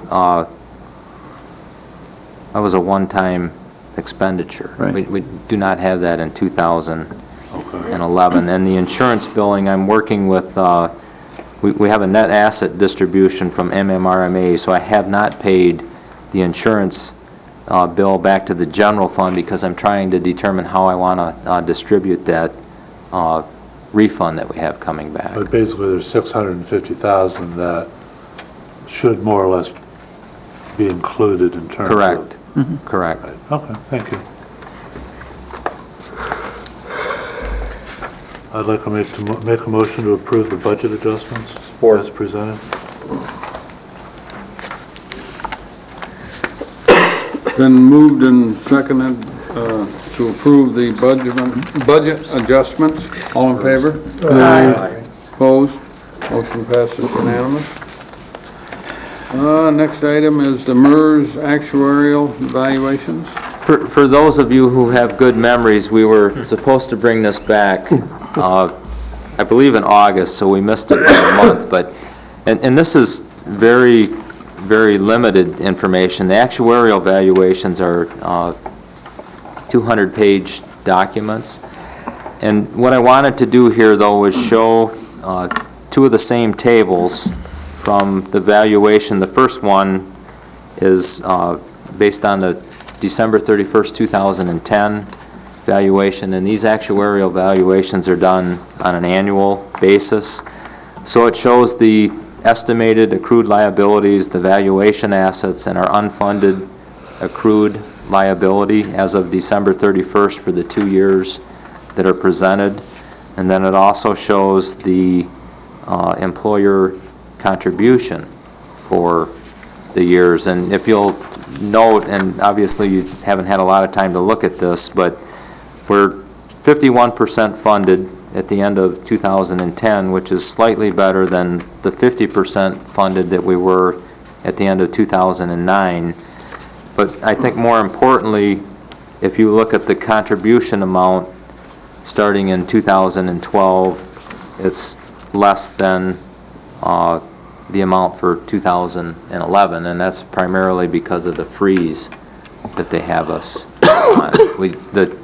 Under normal circumstances, with the accelerated funding and dropping off 2 years every year, you would have seen an increase in that required contribution. And then if you look at the Table 15, which is for 2012, the other item that I would want to point out is the fact that the unfunded portion is the big number.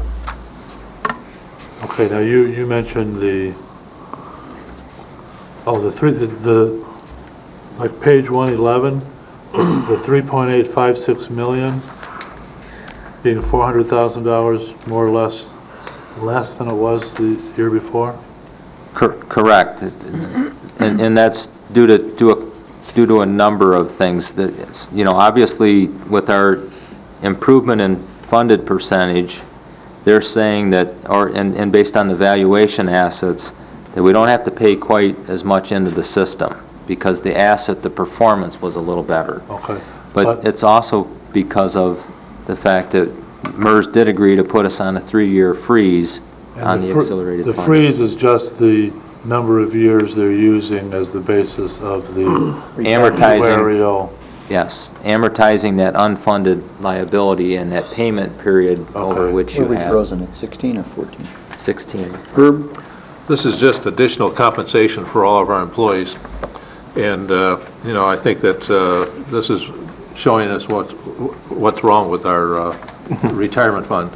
But also, you know, when you start talking, Dean, about whether or not you reduce that funding, what would happen if you left that funding at the $291,000 and froze it at that point?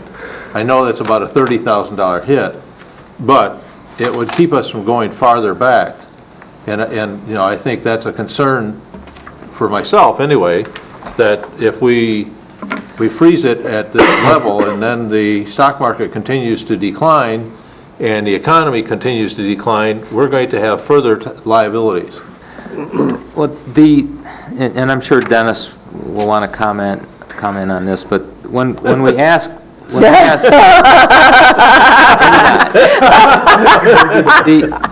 the thing that, you know, we could discuss this probably until midnight, but Let's not. defined benefit retirement plans, you can't fix what that benefit is, and you're going to be paying that benefit for years into the future because the retirees are going to be drawing that. The reason that I made the request of MERS with Dennis's permission was because of the impact that it has on our budgets. And I felt that we weren't the only county or municipality in the state that was, you know, going through some tough budget times. And this accelerated plan that they have us on, you know, I want to be 100% funded in this plan. There's no doubt that that's where we want to be, and MERS has us on a plan to get there. But I think it's too much, too fast, and that's why, you know, along with this discussion, I think you are all aware that we would hope that at some point in time, we can maybe approach this problem in a different manner through either a change in state law that would allow us to bond for this and put it on, you know, instead of a decreasing or an increasing accelerated funding plan, we could maybe put it back on a fixed 18-year, 20-year, something that helps us with our annual budget so that we have, you know, more dollars to provide services. Dennis? On page 110, if you look at the funded percent, you'll see that we dropped to a low in 2005. And for those commissioners that were here, you'll probably recall that was the year when the last year in which we gave an early out that had been promised back in 1998. Okay, so remember, I've talked to you before, Dean and I have talked to you about the fact that the combination of the early outs along with allowing people to switch over to the defined contribution plan really kind of magnified the impact on the defined benefit program. And you can see the result of that. Now, back 7, 8, 9 years ago, Dean and I put together a strategy for the board. You had about 5 unfunded or negatively funded programs, enterprise funds. And if you recall, we said our goal was going to be to wipe all of those out with the exception of this one, just because it was so big and it was going to be next to impossible. And we did wipe out all of those with this exception because it's just so large. And while you see that we're starting to turn the corner, it appears, based on what the state tells us, you know, you can remember Larry Inman arguing, but look at this $39 million, and several of you did, and we said, but it's kind of out of our hands. You know, I mean, how can we adjust that? And you remember, Herb, the mental health agency did that and plowed money into it, but really didn't see a huge impact as a result. Right. So the board said, all right, well, we're going to let this one ride and follow the actuarial now. I really do believe that if we could take that $39 million and bond that over 20 years, especially at interest rates what they are now, we would be able to stabilize this payment, get back up to 100%, and really kind of be able to, you know, spread that liability. But here's the thing, if you ask me, or if you ask MERS, because we've asked this, well, based on the actuarials you're giving us, when will we be caught up? They have no clue. Yeah. And the thing is if we bond it for 20 years, we know we'll be caught up in 20 years. So, you know, this is just, the only reason this is not, we've not put more effort to this is simply because it's such a huge number, it would break us. But on the same token, if you looked at the savings that we have generated by those new employees going on to the defined benefit program, Defined and I don't think we've ever calculated. Defined contribution. Excuse me, defined contribution. Yeah. From when those that are on defined contribution are now, we're only paying 9%, and the other people were paying like 27%. So that savings is what's paying for this additional money, just about. Or not all of it, but part of it. Well, the savings that we're realizing with the employees, if we didn't have defined contribution, our retirement costs would be much greater. But our funding would probably be better. Yeah. Because we'd have a lot more employees to spread this over. So. Well, and that's the problem, is the pool of people that are still in the defined benefit program are older, is so much smaller. Mm-hmm. They're older employees, they're higher paid employees. In many cases. And therefore, the percentage that we have, so therefore the number just continues to get bigger. But the percentage gets worse because of the fact that the pool that they're comparing them to is smaller. Every year that we have less employees in there. We're probably getting to the point that we have more people drawing defined benefit than we have paying into it. Ross? Could be. We got to be getting close.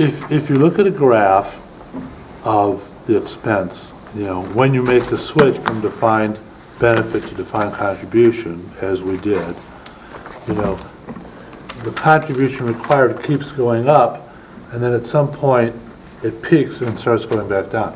We are getting close to that peak. And, I mean, the city's been having this discussion. They're totally 100% defined benefit. And there are many city commissioners who would like to make the change to defined contribution, but they're warned by the city manager that, you know, yes, it'll pay off eventually, but it's going to hurt real bad for about 10 years before you get the payoff. And it will. And we're hurting. And so, you know, they back away because, of course, no city commissioner thinks he's going to be there for 10 years, you know, to realize whatever benefits they can. Or wants to be there too. But the important thing, I think the most significant thing on page 110 is the last two numbers. This is the unfunded accrued liability. Those two numbers are actually decreasing.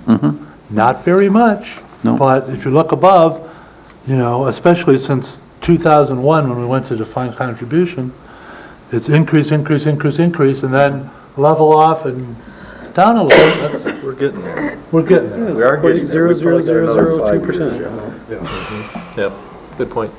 And so what we asked them to do is we said, how about taking a look at the actuarial on this and project it out for us for 20 or 30 years? We asked them, can you do that? Can you look at what we're doing right now and project it out? And then we'd have that to compare against bonding it. So we had some way to try to compare the two, and they tell us that they can't. Chris? Well, I had a conversation with at our seminar, MAC, with the MERS people, and I was going to share it, but I think trust me, it was a lively conversation, and I think perhaps I would be best sharing with the county administrator out of a board meeting. I believe they have their annual conference next week at the Grand Traverse Resort. They were there yesterday. Yeah, they were at the MAC conference, but they Trying will to be tell there. me that we ought to switch all our employees to defined benefit. Oh, Still? you know, they're trying to sell this hybrid plan still. This is their big self-aid hybrid plan, and I think we are on the right track. This defined contribution is the right track. We're just, as Commissioner Richardson said, we're going to suffer through some time here But because of our it's past coming. actions for a It's period of coming. time. Jason? I have a concern. We froze our contribution this year. And in the meantime, and this is, of course, this is the valuation date of December 31st, 2010. Now, since then, the stock market has dropped 8% in that time. What does that mean to this unfunded, our assets, what does that mean to those?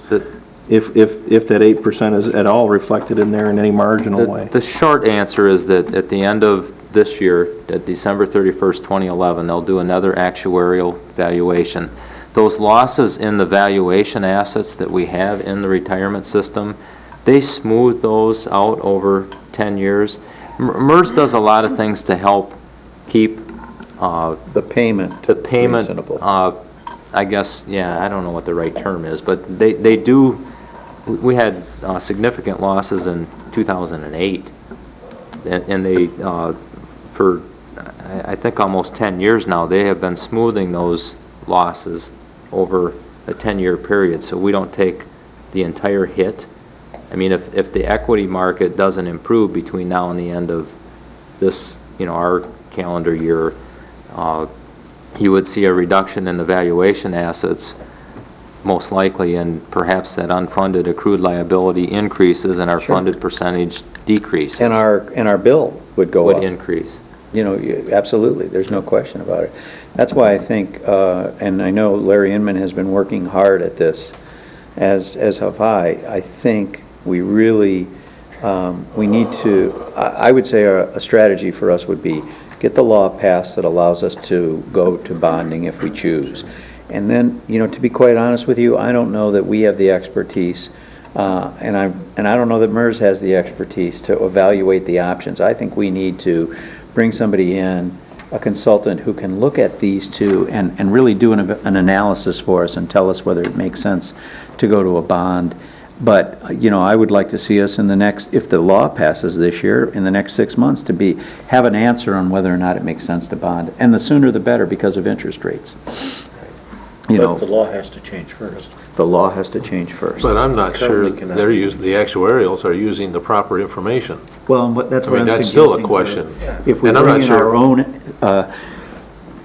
excuse me, if we do our own analysis, bring in our own consultants to review this and kind of give us an independent evaluation of this, I think. But I'm not sure anybody has the knowledge to be able to do that. Maybe. Because of the way it's set up. The one thing that's difficult about all of these pension plans and those, they set aside large quantities of money for each employee that may draw it out. That's right. And once that money is set aside, until that employee dies or whatever, and then sometimes I'm not even sure they put it back after that, you know, that money is left out there hanging. You know, I've got a workman's comp case going right now that's the same situation. They've set aside $500,000 worth of money that may be benefit for this employee, and he's drawn, you know, a fraction of that, but they set aside huge amounts of money. Well, in fact, I think they're up to about $2.5 million set aside right now, and he's got about $120,000 paid out. It's called the hanging chad. If I frankly have a concern, it's a concern the other way. It's what Dean talked about. You know, when Commissioner Gilman brought up this issue of, look what's happening to the stock market. This is a member-driven organization. We're all townships, cities, counties, okay? And so when he says, well, when they get into bad times like that, what happens? We all start screaming because, you know, the investment is down and the price goes up and our annual bill goes up, and so they go to things like smoothing it over a 10-year average. Well, that's not maybe even addressing the problem. See? And so my biggest concern with what I've talked about earlier is I'm concerned that we bond for $39,764,000 to get 100% funded, and they go, 2 years from now, they go, well, you're really only at 95. By the way, yeah. That's what worries And I me. got to tell you, I think there's a real strong It possibility could of that. happen. Well, we'll move on then. Dean, something near and dear to our heart, the cash analyst for the septic treatment facility. Always good news. You know, I'm looking around and I They're gone, they left. This was a request from Commissioner Maxbauer Yes. that we take a look at this, and I was kind of hoping the county treasurer was here, but he's not. So the long and short of this is we used the settlement funds according to the business plan to repay the cash advances. Just a quick update, at the end of 2010, we had a cash deficit in the septic facility. That was about $428,000. The county put in that cash at the end of 2010 when we closed the books. Then we subsequently billed the townships, the 5 townships, for their 50% of that based on their ownership percentages. In paying those advances back to the townships and to the county, we have about $188,000 in cash in the fund right now. And one additional comment, the settlement did not generate $725,000 because $150,000 was used to satisfy a balance due on the construction contract. So I kind of wanted to give you that perspective as well. But then if I project what the operations will generate over the balance of this year, and with the bond payments, the debt service requirements on November 1st, we will end the year not with an operating deficit that will require another deficit elimination plan to the state, but a cash deficit of about $350,000. Sorry, the news couldn't be better. Dean, you said a cash deficit versus an operating deficit. I guess my concern is that if the septic treatment facility does not have enough cash to operate in the first quarter, the first half of next year, which I suppose could happen, where does that money come from to pay their operating expenses? Well, based on the fact that that fund is part of the county, and there's common cash that the county treasurer, that we use across the board in all of the funds, that's how those expenses are paid, with the cash account then in the fund running a deficit. The cash would have a credit balance. I mean, payroll will be met, the expenses will be paid, but, to answer your question, the operations do not generate a positive cash flow. And that has been the main reason why the county and the townships here have had to put cash into the operation, because of the, with the operations and the debt load that this facility carries, there's not enough cash. Jason? I guess then the question is, which fund are we taking it from? Because, if you have to pay a bill, it has to come from somewhere, correct? Well, it generally comes from the county general fund, and, there are the accounting transactions. When that cash transfer is made, that's accounted for. And in the septage treatment facility fund, that is shown as a cash advance due back to the general fund. We did repay those advances with a small amount of interest. The county treasurer determined that the appropriate rate of interest on those funds was 0.5%. So the townships were repaid their advance plus 0.5%. The county was repaid its cash advance plus 0.5% interest. So that has been, and until we make those bond payments on November 1st, we're still in a positive cash situation, but after that, for the balance of the year, we're in the red. In the red. In terms of cash. Because of the settlement money coming in, and that's revenue in 2011, we have a situation where revenues will be greater than expenditures, but we do not have a positive cash flow. More people to sue.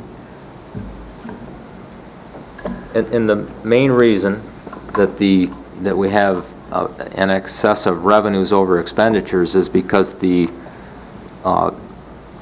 largest item in the debt service, which is $469,750 on November 1st, $350,000 of that is principal and the bonds are accounted for as a liability in this fund, not as an expenditure. That's a reduction in a balance sheet account, so that does not hit the revenue or expenditure category. Well, I do appreciate you providing this to us. I think it's important that we keep a close eye on it. Thank you, Dean. Thanks, Dean. Dennis, you're up. I just have a couple of items. First of all, you probably, or hopefully you saw the public information that went out. The dam drawdowns will start here at Sabin Dam either in all likelihood tomorrow or Friday. We're allowed, I think, to reduce it by 5 inches a week. Is that Sabin Dam? Sabin, yes. But Brown not Bridge Brown and Bridge. Sabin. Oh, both of them. But I mean, ours is Sabin, that's Yeah. why I talked about Sabin, yes, both of them. And so that, George met with the people from AMEC, which used to be MacTech, yesterday, to go over the plan and to make sure that we're kind of meeting the state's permit application timeline. So you'll start to see that happening here in the next little bit.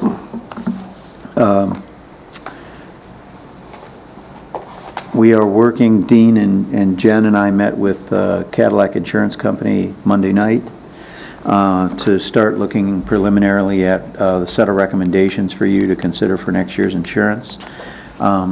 We expect to be bringing to you a recommendation in October for how to handle that, and our hope is that we can get a decision from you in October. We're going to try to do it early in October so you have a few weeks there to work on it, so that we'll be in a position to determine where we're going to go with our health insurance so that we can start an open enrollment again in November if there's a change made. And remember, we're talking about several entities here. We're talking about Blue Care Network, Blue Cross, and Priority Health, 3 different organizations. So that's kind of the goal. We're going to bring that to you in October. I'll just tell you that I think our preliminary meeting Monday went very well.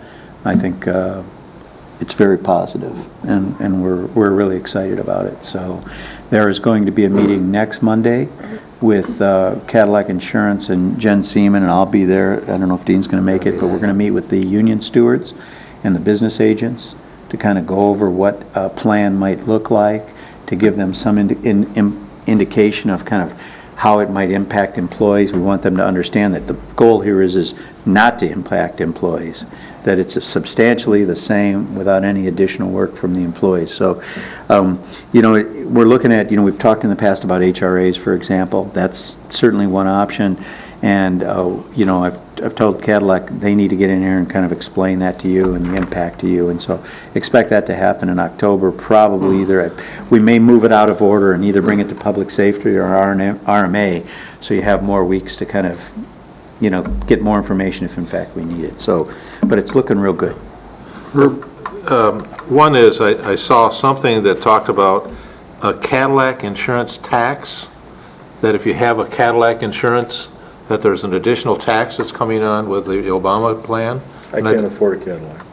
Well, but I'm just wondering if we have a Cadillac insurance plan, if we're going to have to pay an additional tax. Well, so it's just one of those questions. Yeah, I don't know if we. I will check into that. It's just a thought.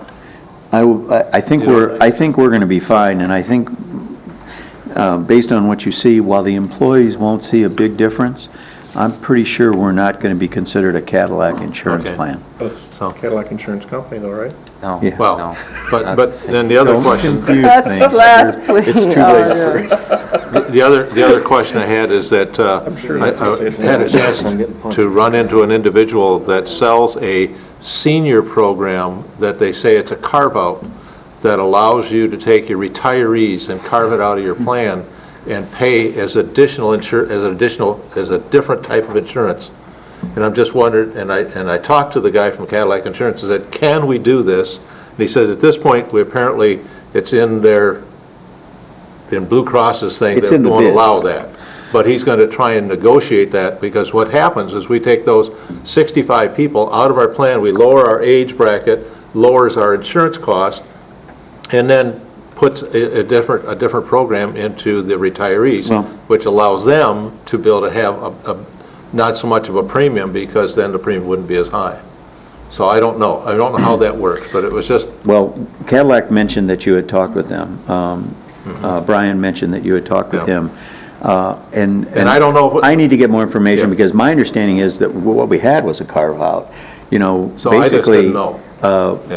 There was one point where I think we had our retirees were with Priority and our regular employees were with Blue Cross.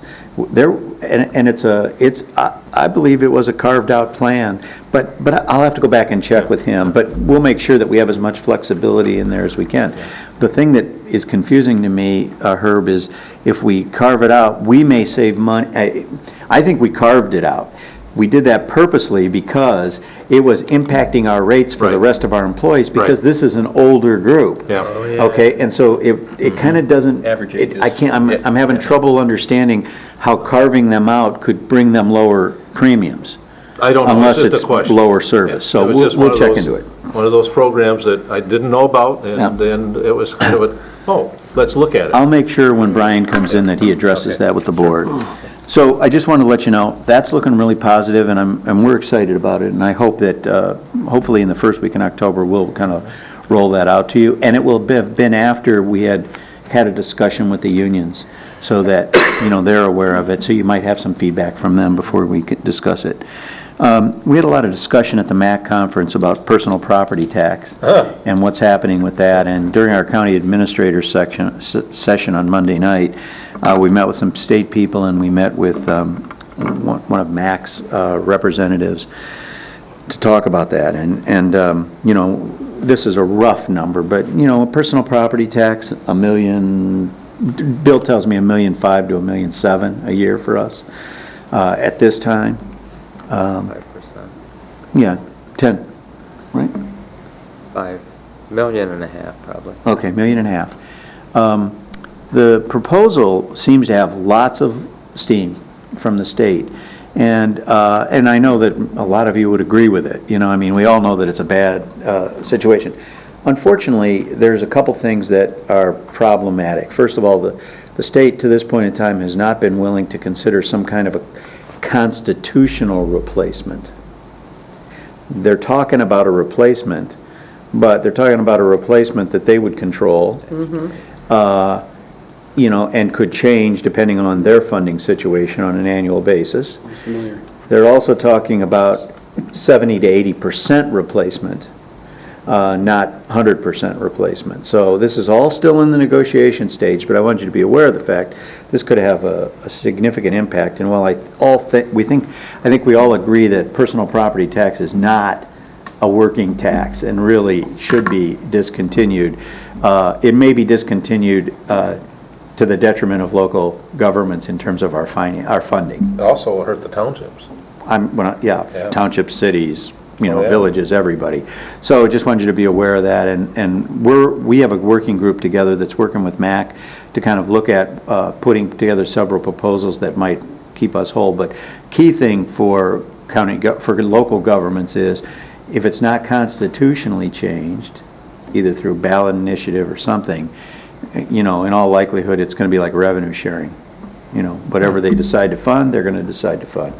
So, you know, it's a big issue, but it's really got legs with the legislature and is probably going to move forward. Well, Andy Dillon, Tuesday afternoon, stated that, you know, that business tax, personal property tax, is going to go away, but there are counties that are really impacted, would be really impacted, and his exact words were, "We will take care of them because of the severity of the problem."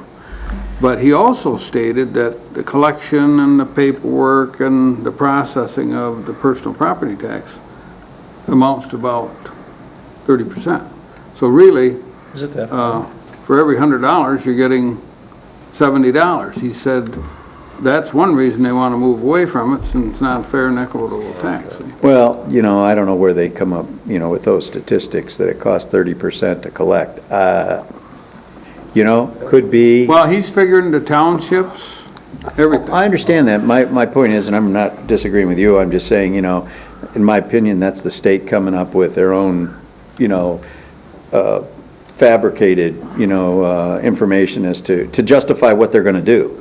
And it's a real concern because, you know, I mean, they keep adding this stuff to us and taking, and it ends up taking money away from us. So, you know, they say it costs 30%, but I can tell you 30% of our staff downstairs isn't dedicated to personal property tax collection. Well, yeah, but I presume he may have been talking about, there's some counties that the majority of their funds is personal property tax. Well, yeah, and you know, when you say, he says they're going to take care of us, I'm not sure what that means. He also, No, I agree, but you know, he Yeah. also addressed property taxes. And he went right from the township level on up through the state. And he said, you know, if you stop and look at it realistically, he said, that's a lot of work, a lot of duplication. We need to cut some of the steps out to be more effective. And you know, I don't disagree with that. I think all that would be great. But if they expect us to do the same with less as a result of that, you know, they have to be realistic about it, and the public has to be realistic about what we can do. Now, you know, Commissioner Gilman and I were talking earlier, and, you know, his thing was, if we don't have a property tax, we can eliminate that whole system. Well, you know, maybe there's no, I mean, you could eliminate the equalization kind of system. I think it'd be fair that since he brought it up. Dang. Sorry, no, go ahead. But really, it's not eliminating the property tax, it's eliminating the equalization part of it. In other words, if you buy a piece of property, it'd be based on the last purchase price made. That'd protect old people who want to retire on a lake and don't have to worry about increasing property taxes, forcing them off the lake later on in life, because they can plan for it appropriately in the early years. The other part of it, of course, is these incredibly busy equalization departments, in which, by the way, and we're having our own difficulties right now, staffing. And this cost throughout the state does amount to a great deal of money, and it could be simplified at a substantially lower cost to the taxpayer down the road, just by going to a system that says at arm's length deals, and I think this is the kind of thing we should promote, so. Chris? Well, as luck would have it, he sat next to me at lunch. And he did say, I want your ideas, email me. So I would suggest that. He also said that if you as a county are impacted by the personal property tax going away, he also wants to know how you are going to be impacted. So We're in the process of doing that through the county administrator. Okay. So All right. I think we'll provide that. So my point anyway is we have to be diligent in watching where this goes. Anything else, Dennis? Yeah, just to add on to that, I was part of a small group that fought against sales tax on services. So we commissioned the Hillsdale College to look at what was the cost of collecting a sales tax on services in comparison to what the revenue was. And it was going to cost them more to collect it than what the revenue was going to be brought in. And so it was like, so we really fought it and we really won that, but they still keep bringing this thing up and they forget what the cost of collection. And the same thing with personal property. What's the cost to collect? Maybe it isn't for us, our departments, but all the townships all have to have their people to be able to continue to be able to do that kind of stuff and to figure out what the rate is and be able to go out and look at somebody's building to find out if they have that. There's some time in there. So, the cost to collect it could be as great, or maybe not as great, but it could be as much to be able to collect the money. Well, not trying to interrupt Dennis's report, but that's what we heard over and over from the township assessors when we implemented that personal property tax audit. All of these little things for $10,000 and $20,000 worth of equipment cost them more to deal with than they could possibly collect. Yeah, but the bottom line is, that means they're not doing it. Yep. So the point is, they're not doing it, so if they're not putting the attention to personal property tax that they may be doing in other parts of the state, and we're below the 30% threshold that Commissioner Fleece talked about, and they cut us by 30%, they're not going to be able to get rid of those assessors, because they're not doing the personal property tax now. You see what I mean? So that could have a negative impact. What tax do we collect that doesn't cost the government any money right now? There is none. I don't. Yes, not that there I know. is. Oh, what's that? Sales tax. The merchants collect it. Okay? So my idea, if I were king, I would eliminate all the taxes. I'd put it all into sales tax. The merchants are already collecting it. There isn't any exemptions. You'd have to maybe tighten it down a little bit or scrutinize them, but there's really no exemptions to sales tax unless it's for resale. Everybody pays an equal share. Mr. Chairman, I'll get you a fair tax sign for your yard. Because that's exactly what that is. It eliminates the property tax, eliminates the income tax, the state income tax as Exactly. well. I said all taxes, and they need to do that on a federal level. Okay. Let's move on. Okay, yeah, we gotta move on. One last thing I want to talk about, and I think you're all aware of it now. Katie Lauren has resigned from my office, and so we're going to be in the process of preparing ads and looking at refilling that position. Also, Lori Spencer today resigned, and will be leaving on October 21st. So that's two pretty significant openings. I have a real concern, well, I have a real concern for both, but the equalization issue is going to be a big issue for us because, as we've talked many, many times, very difficult to find a level 4 assessor, which we are required to have. I happened to talk to Chuck Korn today, who just hired a level 4 assessor. He had 3 applicants, he told me, which is more than I've heard of in quite a while. But he paid that assessor $82,500 to come work for him. I don't know how much more that is than what we pay, but I think we're in the 60s. So we might be at 72. So we're going to have difficulty there. Couple that with the fact that our chief deputy in that department is out with a serious illness on sick leave. We're going to have some real issues downstairs, so why don't you be aware? Dennis, don't we have it within our ability that we can pay an additional 20% for certain jobs if we find that the market requires that? Seems to me we looked at that for our IT department or That was in something. that was in our old classification system, and that may still be in place. But give us a little time. Yeah, We're still okay. gotta have to kind of see what's going on. I think if you check, I think that we could hire a level 3 that's working on their level 4. That's correct. And I'm looking into that as well. Okay. They have to have it completed There's a rare within, few level 3s around. they have to have it completed within 1 year. Yep. So that is something we're looking at as well. Dennis, can we contract that service? I'm not sure. Another commissioner asked me that, and I'm going to look at that. There was a letter here from Lori wanting to contract a firm. Well, that's to do the commercial and industrial studies that she has to have done by the end of the year. But my point is, obviously, there's a firm that does the study. Yeah. There's probably a firm that can handle the equalization. That's possible. That's possible. I haven't looked into that yet.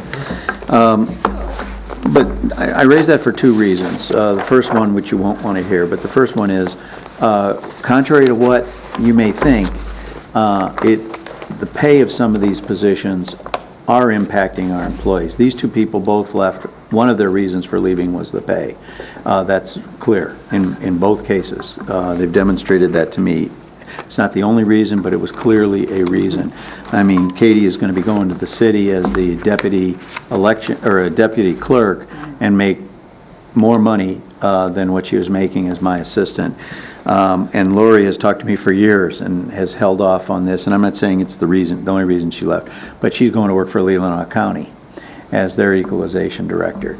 So that is an issue that I think, I know we're going to talk about it maybe after budget, but it's still an issue. And it seems like every time I have a department head, that's an issue, and just you need to be aware of it, whether you agree with it or not.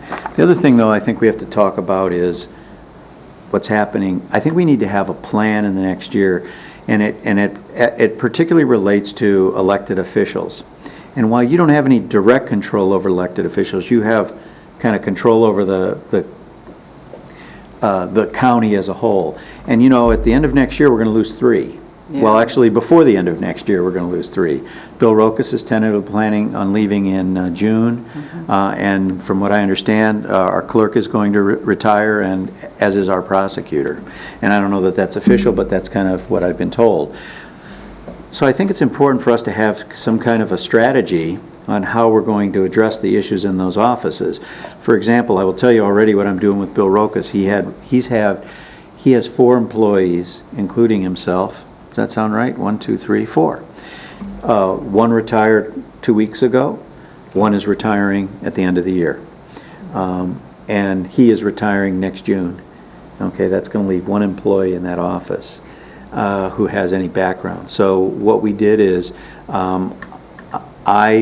we found an employee here who has a background in treasurer's office, and we were fortunate enough to be able to hire her in to replace the one who left. And we hired her 2 or 3 weeks early so that she could get 3 weeks with that employee. And I'm just saying, I think we need to have some discussions with these elected officials and analyze, kind of work with them to develop a strategy on how we're going to do the transition. Because, 3 elected officials who have many, many years of service, Bill is in the 28 or 30 range, Linda's been here for forever, and while Al Schneider hasn't been the prosecutor forever, he's been that for 8 years or so, and before that he was the deputy. Linda signed Bonnie's birth certificate. Oh, wait till she hears you say that, you're going to get it. You are going to hear about that. My point is I think it's important that we take some kind of a role in at least offering to work with those elected officials to plan for this big transition. That's a huge number of leaders to lose in a 1 year's time. A question that I asked Al Snyder, he has a lot of prosecutors though, right? I mean, it's not as if his office is... I think he's got 5 now. Or he has some depth, I suspect. Yeah, he does. Yeah, He but has they're all 5. lawyers. Linda's got some. Anything else, Dennis? That's all I have. Thanks, Dennis. Okay, the next item on the agenda is the addition to the agenda by, request by Commissioner Thomas. You want to explain that? Well, yeah, this is the first time I saw this tonight, so I didn't know I submitted it. I think it was Mr. Inman. But this is, we decided that we should be sending copies of this resolution to all our representatives and senators. And I'd like to right now thank all the people that spoke at that meeting from this board, and to mention that I think that I probably heard some of the best public comment presentations that I've ever heard at a public hearing. They did really, the people down there did really well. But anyway, all this is approval to send it to everybody. And you've all read it, and you passed it, but we're going to pass it next week at the board level. We're just doing it early. I'm open for a motion. Move to approve. Support. Been moved and supported. All in favor? Aye. Opposed? Unanimous? There, I didn't take long. No, that was nice. I didn't even know I was Short gonna and do it. sweet. Okay, next item is public comment. The public has escaped. We left the door unlocked. We won't make that mistake again.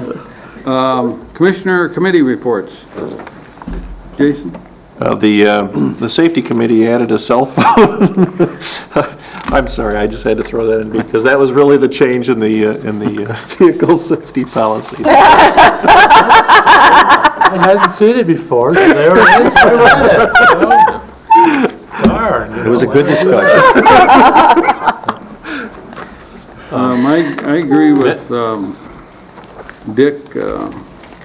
I think there was 5 or 6 of us down to Hannah St. Mary's to the public hearing, and I thought that really went well, and I think people from that community, there was about 80 people there, were impressed that the board took not only the time to do the resolution, that the resolution was unanimous, and it was obvious by the presence of the people there that the board was willing to stand behind the people. So that was, thank you very much for that.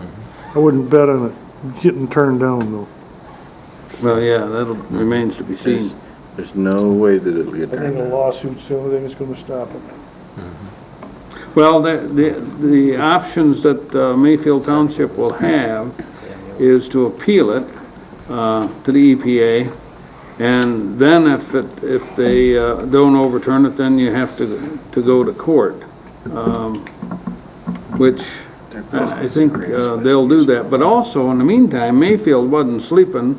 They've been talking to some experts and checking things out, and they passed a local ordinance where if that gets changed to a Class 1, you got to have a special use permit. Well, guess who you got up here in front? And I think they would probably prevail in that situation. We'll see. Yeah, we'll see. Any other, Herb? Just to let you know that DHS was going to be making a visit here in Grand Traverse County Friday morning at 9 o'clock. We don't know if Maura Corrigan will be here, but at least some of her staff will be here, so I will be meeting with them along with the DHS director and some of the board members. So, and then also, many of us went to some of the seminars, I think, at the conference, and I thought some of the ones that I went to were extremely informative and beneficial. I went through the medical care facility, and I've gotten on that board. They handed a handout that I thought was just really an excellent handout, and I'm going to pass it on to the people on our board because it really explained more about why do we have medical care facilities and what the values of them are, and the transition that they're going to be going into and how they provide services for the people that are living in those medical care facilities. So, and then also I went to the wellness meeting, and Blue Cross Blue Shield handed out a nice packet. So I'm sharing that packet with the Wellness Committee and see what we can add to what we want to do for our people that that work for us in the county. And then I noticed that the governor handed out some information here to us, the county health department, the memorandum from Fred, special message from Governor Rick Snyder and Health and Wellness. and talking about where we're at and what's going on. So it just leads right along into that same process as to, how are we going to get the people that work for us on a healthy way of lifestyle, but also the people in our community, to provide them and get them to be able to figure out how to live a healthier lifestyle. Because it is costing us money. Rob?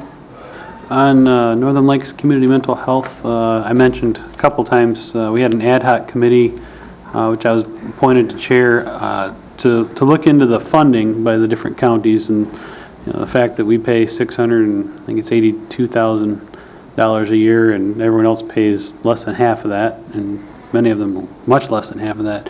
So the committee got together, and we did a lot of research into the history of the organizations that came together to form this authority. And once you put all the numbers together with the liabilities that our half of the equation brought in and the assets that the other half of the equation brought in, come to about $10 million in favor of the other side, which explains why we pay more. And so we looked at parity in funding down the road, which is still being discussed, but at the current rate of paying extra and going, it would take 37 years from the formation of the entity until we've paid in over to the point where it's even to the amount of difference between the assets and liabilities brought in.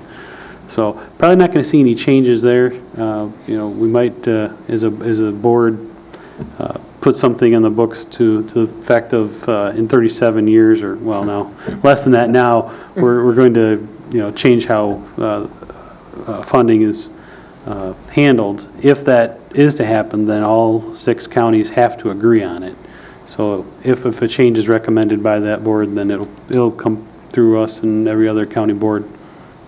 Now the other issue is, you may be here. But I was going to say that. I don't know that all of us are going to be here 37 years from now. Thomas. yeah, right. I won't be that old. Anyway, the other issue is the jail funding, which I haven't really got any solid answers to, and still kind of exploring how that's going to work. But expect to hear more on that. All right. I also attended the MAC conference, and the breakout sessions like Herb was talking about are really informative, and most of the time, I think Jason and I had one we shared, but other than that, each commissioner seemed to pick their own, and so we got a lot of ideas, but it's the interaction with the other commissioners that I think is extremely valuable. For instance, I was talking to a couple of commissioners from a small county, and they were on defined benefit with MERS yet, and I said, you gotta get out of there. We can't afford to. And guess what MERS was selling them? Hybrid. The hybrid. And I said, get out of even the hybrid as quick as you can, get into the defined contribution. But I thought it was a well-worth seminar. Anybody else have anything else? Just one, I'm sorry. I was just going to say, I attended Dennis's presentation, and I thought he did an outstanding job. I really did. He could have given the entire presentation, I thought. And Commissioner Fleece and I were sitting down talking with another commissioner who has a veterans clinic, and said, as you're moving ahead with your veterans clinic, you want, if we're fortunate enough to get it, you need to contact me, because we've already crossed all the T's and dotted the I's and know where we kind of went down the wrong road. And and Commissioner Fleece took the gentleman's cards. Yeah, this guy was really interesting, and not only the veterans clinic, it was a large veterans clinic. Yes, larger than the one we would have. He was from I want to say Huron County, yeah. Huron County, where they have the windmill farms, and we got a lot of useful information out of him. You ever been to that farm? Huh? Ever been there? No. It's interesting. What kind of fertilizer do they use to make them grow? They're big. One of the sessions, and I believe you were in this session as well, was that unfunded mandate session. Right. Right, and do we have any recognizable unfunded programs currently that would fall under the Headley Act? I mean, what would be interesting would be to have a list of those that we could, if we could assemble them at your convenience. It's something I've been aware of, and the person who said, Dennis, his name was Dennis, anyhow, he had won in 97. Pollard? Pollard, Pollard. the attorney. The attorney. He had won a 17-year-old case, which is basically the longest litigated case in the state, which was, had to do with the special education busing that was And the required. schools, yeah. And the schools. And anyhow, in the end, they won a $1 billion settlement, which of course, as he said, took him off of John Engler's Christmas list. But it is interesting, and he thinks, and he says he's guessing, but he thinks there's about $3 billion throughout the state. That's his guess. He has no real basis for it, but that's his guess. $3 billion with fund-funded mandates throughout the state. That's pretty significant when it comes down to it, and particularly if there was any kind of retroactive payback like there was in that particular case that took 17 years to resolve. Other than that, I do want to let you guys know that last Sunday, of course, I wasn't able to make the MAC conference on Sunday because we were doing the Constitution Celebration. The Constitution Celebration event, which was a free event, we drew almost 500 people by counting tickets afterwards, or counting the little door prize tickets afterwards. Pretty impressive. As far as we could tell, there was no negative feedback on the way out. Quite a bit to learn about what to do the next time, but expect it to be repeated because it was such a successful event at the City Opera House. And I just wanted to let you guys know it was definitely worth missing the MAC for. Herb? I went to the Veterans Memorial, and I'll tell you what, it was very nicely done. It was just a wonderful place, and the veterans are very pleased with it. I think George has been recognized as the father of putting that all together, and of course we recognized him as a Volunteer of the Year. And but one of the things that came up is that how much has the county and how much has the city put into that, and nothing. And whether or not we should be putting some money into our budget to put some money there, what it would be for and why, I don't know. I know Chris Bisdock brought it up at the City Commission meeting Monday night as to whether or not what the city should be doing, particularly in the irrigation and the lighting of the spot. So, I'm not sure where it's going to go or what we should do. The veterans has not come to us and asked for anything because they really wanted us to support the fireworks program. So, I think it's, it says a lot for what they're willing to do and what they're willing to sacrifice. But it's really a memorial for those that have sacrificed for us to keep us free. And I recommend just go down and sit down and sit there and meditate and just feel the feelings that you get when you just sit there on those benches. Tony? I mentioned earlier that the 2011 number 2 amendment to the solid waste plan is approved. I will see that hard copies get put in all of your mailboxes. Or do you want yours on PDF, perhaps? Okay, and remember tomorrow, the meeting, the 2 p.m. budget meeting's canceled, and that'll be reconvening on the 28th at 2 p.m.